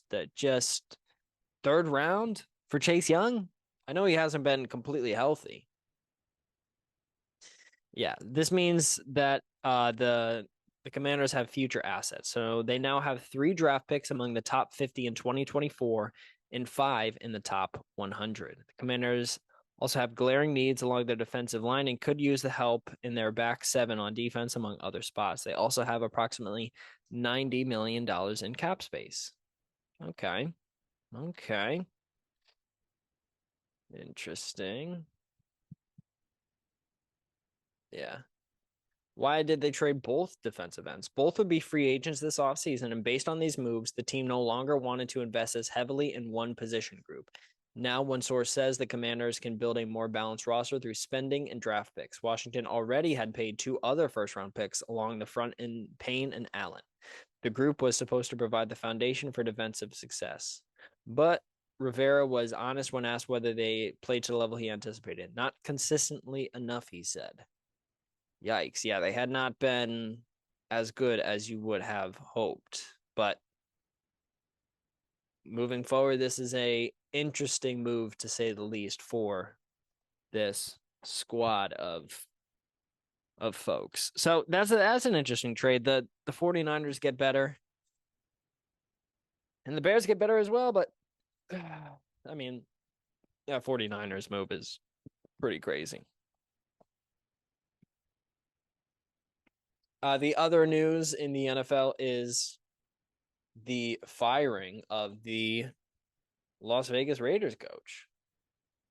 I mean, this is one you probably would have expected because they have been so bad, but Josh McDaniels has been in the NFL world while we were all asleep, especially on the East Coast time zone. The Las Vegas Raiders here, just 25 games into a 6-year contract worth somewhere near $60 million. Josh McDaniels has been canned as the Las Vegas Raiders head football coach, and alongside of him, sent packing his GM, Dave Dolph Ziegler. Yep. Now, I will say that this was certainly surprising to all of us whenever we awoke this morning. A 6-year deal, especially with Mark Davis and how the Raiders kind of have been run, not saying financially, but financially, you would think they would not get out from underneath a $60 million contract with $40 million roughly still owed after this season to a head coach. Mark Davis couldn't take it anymore. Now, yesterday, whenever we were asked, does Davante Adams need to command a trade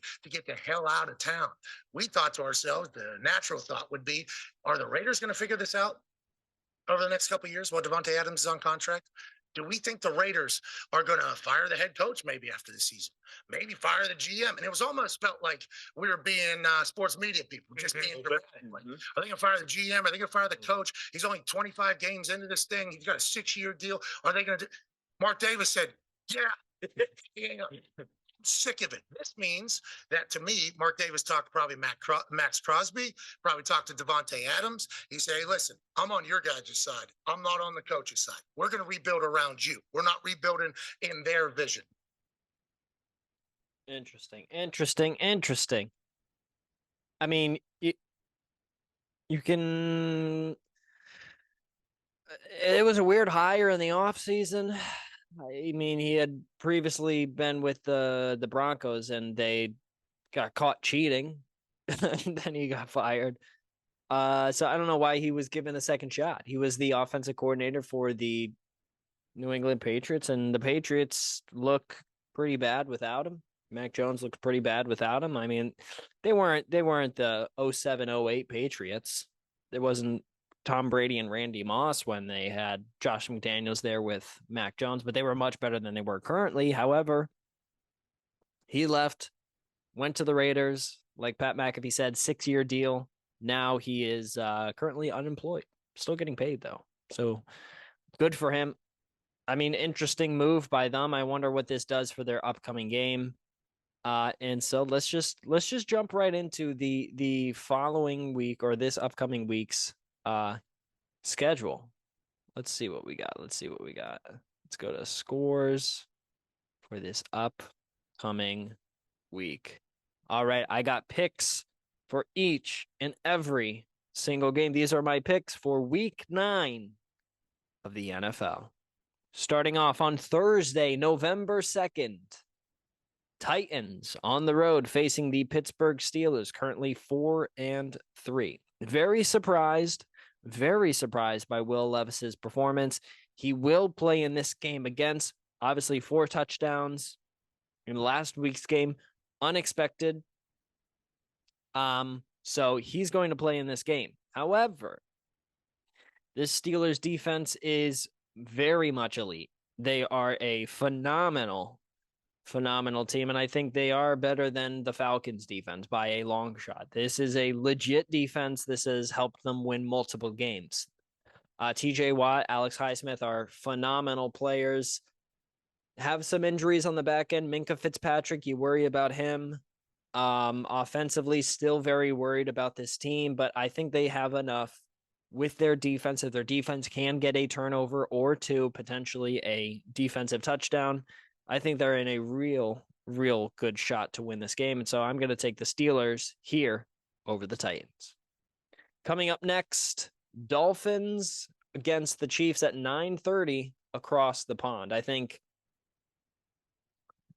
through this point of the season, the better NFL team to me, and this is encompassing everything, offense, defense, special teams, is the Miami Dolphins. The Chiefs, I feel as though they should have made a deal. The Chiefs, I'm talking about, they should have made a deal at the deadline to try and get another top-of-the-line wide receiver for Patrick Mahomes, because it's become apparent that he needs wide receiver help. Obviously, the past week he was dealing with an illness. Maybe he's feeling a little bit better. Not too sure. But this game, I see the Dolphins winning. I think defensively, they've played just good enough. Jalen Ramsey's back, so he's going to be in the action, potentially getting an interception off of Patrick Mahomes. He will be motivated to do so. And this is also going to be across the pond as well. And I think the Dolphins will take this. Now, Kansas City's favored by 1.5 points, but because of the recent performances, I'm going to take the Dolphins.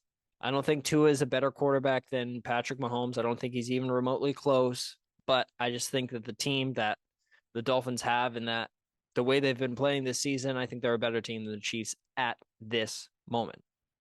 Coming up next on Sunday, Vikings-Falcons. Devastating injury for the Vikings, losing Kirk Cousins for, if we're going the Aaron Rodgers route with Achilles injuries, maybe not done for the season. Probably will be, though.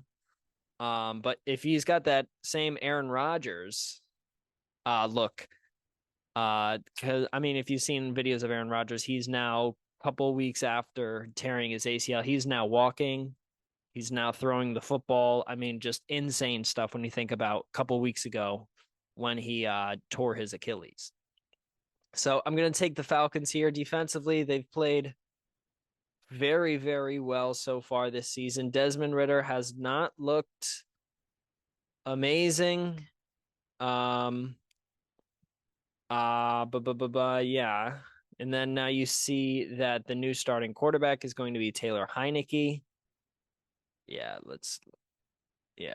Taylor Heineke is going to be the starter in this game. However, this defense is 14th in terms of points against. They're 10th in the NFL in rushing yards. They are a phenomenal rushing team. And I look forward to seeing them get this win. I mean, the Titans game last week was interesting. You watch their defense get kind of burned. But moving forward, they got to get their quarterback healthy again. I think he suffered a concussion in the game, but in this game, I will take the Atlanta Falcons. I do think overall they are a good team. They run the ball and they play defense. And the Vikings, unfortunately, they got to figure out their quarterback situation. So, and outside of quarterback, they can't run the football and they can't really play defense. So, give me the Falcons. Up next, Cardinals, Browns. Currently, gonna keep your eye on the questionable Deshaun Watson. Also, Zadarius Smith as well. Greg Newsome, the second cornerback, questionable as well. But the big one here is Deshaun Watson. Needless to say, I still think Deshaun Watson. I mean, I still think the Browns will win this game, but I think it will be a potentially a close game. Kyler Murray should be coming back relatively soon, but yeah, I mean, you look at defensively for the Cardinals. I mean, they're just getting eviscerated, allowing almost 250 yards passing a game compared to 182 yards a game for the Browns. I mean, the Browns defense and their pass rush has been second to none this year. I don't see the Cardinals getting over 17 points. I don't think they score over 2 touchdowns in this game.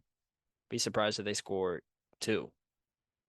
All right, coming up next, we got Rams, Packers. Packers have been booty butt cheeks. They are at home. The Rams are looking interesting. They've kind of cooled off. They've had some good games in recent weeks. The game against the Steelers, not their best game. That was at home. They lost to the Steelers. Played close against the Eagles though. But they're just an offensive team. You see right here. Passing wise, they're solid.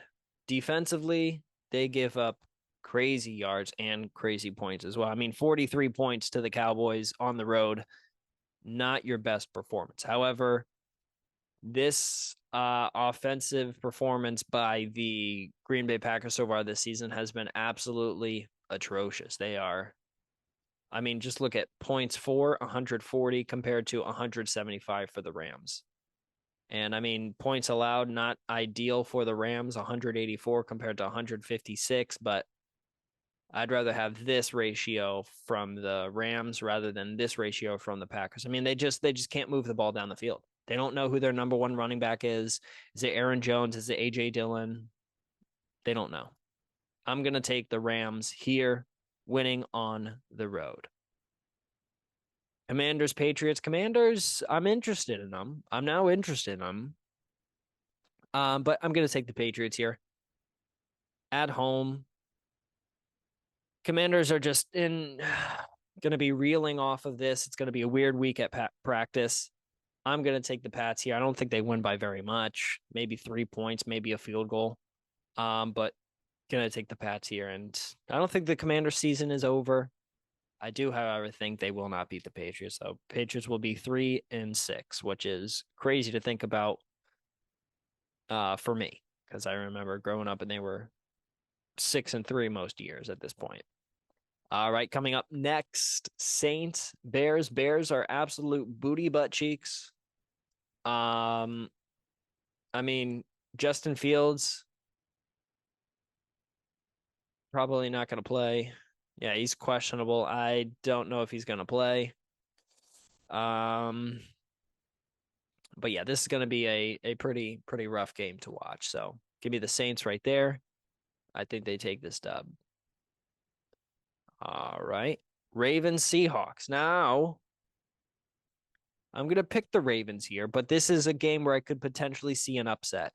The Seahawks offense is a legitimate offense, one of the better offenses in the league in terms of passing and rushing. You can kind of see their numbers right here. Geno Smith, 1,600 yards, 9 touchdowns, 6 interceptions, 516 yards, 6 touchdowns for their running back, Kenneth Walker. They got some guys, and they are relatively healthy. You look at the Ravens now starting to get a little bit healthier on that defensive side. They've been struggling all year to remain healthy on the defensive side of the football, and I think that that's what's going to be the difference in this game. So I'm going to take the Ravens here, but I would not be surprised to see the Seattle Seahawks put up possibly 30 points just because they're that explosive of an offense. They like to throw the ball down the field. All right, let's continue on. Bucks Texans at home. I've been very surprised by what the Texans have been able to do.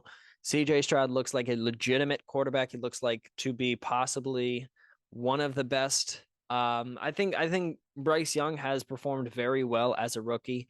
Will Levis, he's played one game, so let's wait and see how he does against the Steelers.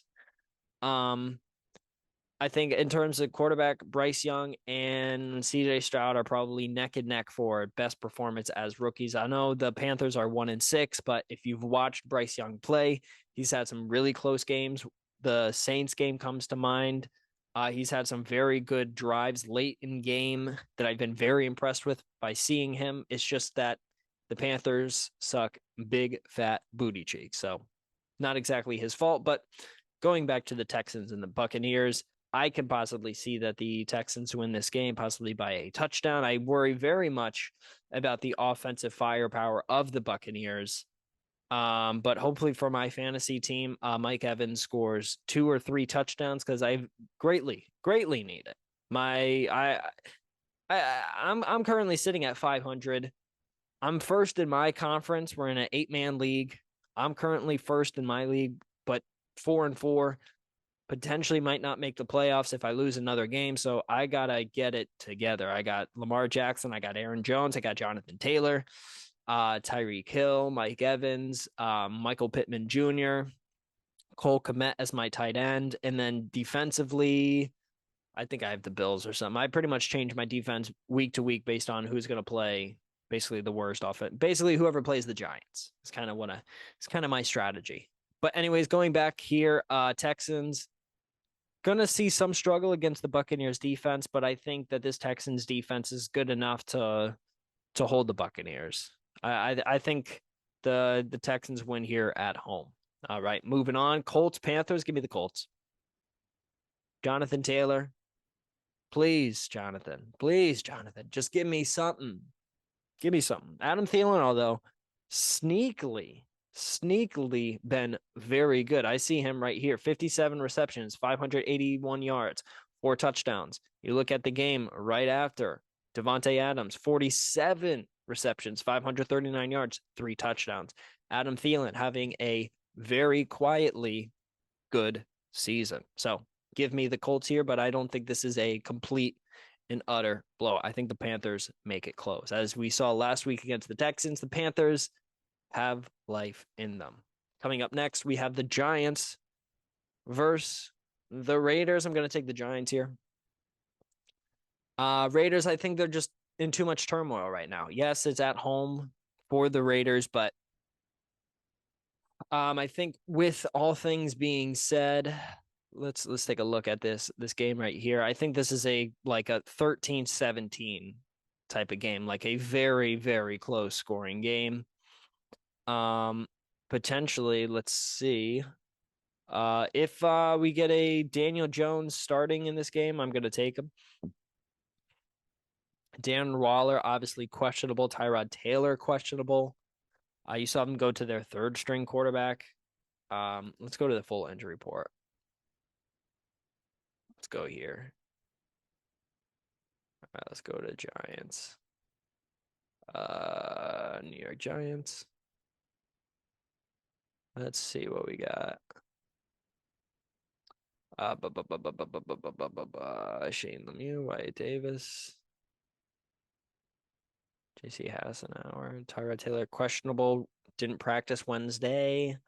Darren Waller will not be on the practice field on Wednesday, so that is today. Any update on? All right, so I assume that Daniel Jones will be playing. And if Daniel Jones is to play, I'm going to take the Giants in this one. I just do not trust the offensive firepower of the Raiders at this point in the season. I just think they're kind of all over the place, and Saquon's healthy again, so give me the Giants here in a close game, a low-scoring game. All right. Cowboys, Eagles. Although I've been surprised by the Cowboys' defensive performance, I think that just the Eagles are just on a different level. AJ Brown's looking like a legitimate wide receiver one. He's potentially up in there for offensive player of the year at wide receiver. He's been phenomenal. Give me the Eagles here. Offense and defensively, one of the top 5 teams in both categories. I mean, they're pretty much able to do whatever they want with the football. And then we got the Bills playing against the Bengals in Cincinnati, Ohio. I am going to take the Bills here. Although Josh Allen has been very, very prone to interceptions, you can see 17 touchdowns, 8 interceptions. A lot of interceptions, a lot of just silly mistakes made by him, but he is questionable as of today, November 1st. So keep your eye on that. If he is good to go, fully healthy, I'm gonna take the Bills here. He should be good to go. And then I not to say that I don't think the Bengals are good. I think moving forward, the Bengals could make a real run for the playoffs. I think Joe Burrow, he's finally healthy, he's finally good. They have a good running back in Joe Mixon. They have a great wide receiving core started off by Jamar Chase. They'll be fine. Their defense is good enough. Their secondary's solid. Their defensive line is phenomenal. I mean, their pass rush is next level. They're a very good team. Moving forward, gonna be a favorite in a lot of games, But unfortunately, this Sunday, I'm gonna take the Bills on Sunday night. All right, Monday night, Jets versus Chargers. Going to take the Jets here. I know. I just haven't seen a lot. I haven't seen enough from the Chargers to make me think that they are indeed a top of the line team. I mean, you look at kind of the numbers here, the discrepancy between the numbers, and you're like, oof. But the Jets, look at these wins. Win over the Denver Broncos, beat them by 10. This Denver Broncos team just went and put on a defensive performance of the millennia against the Kansas City Chiefs. 31-21 a couple of weeks ago on the road in Denver for the Jets. And then they beat the Philadelphia Eagles by 6 points, almost a touchdown. And then in overtime against the Giants, they kind of really had a bad game, but they still were able to win the game. So kudos to them. Meanwhile, with the Chargers, I mean, this game against the Bears, it was close early, but towards the end of the game, the Chargers really started to pull away. And for that reason, I think that this team is very, very questionable. They just seem very hot and cold.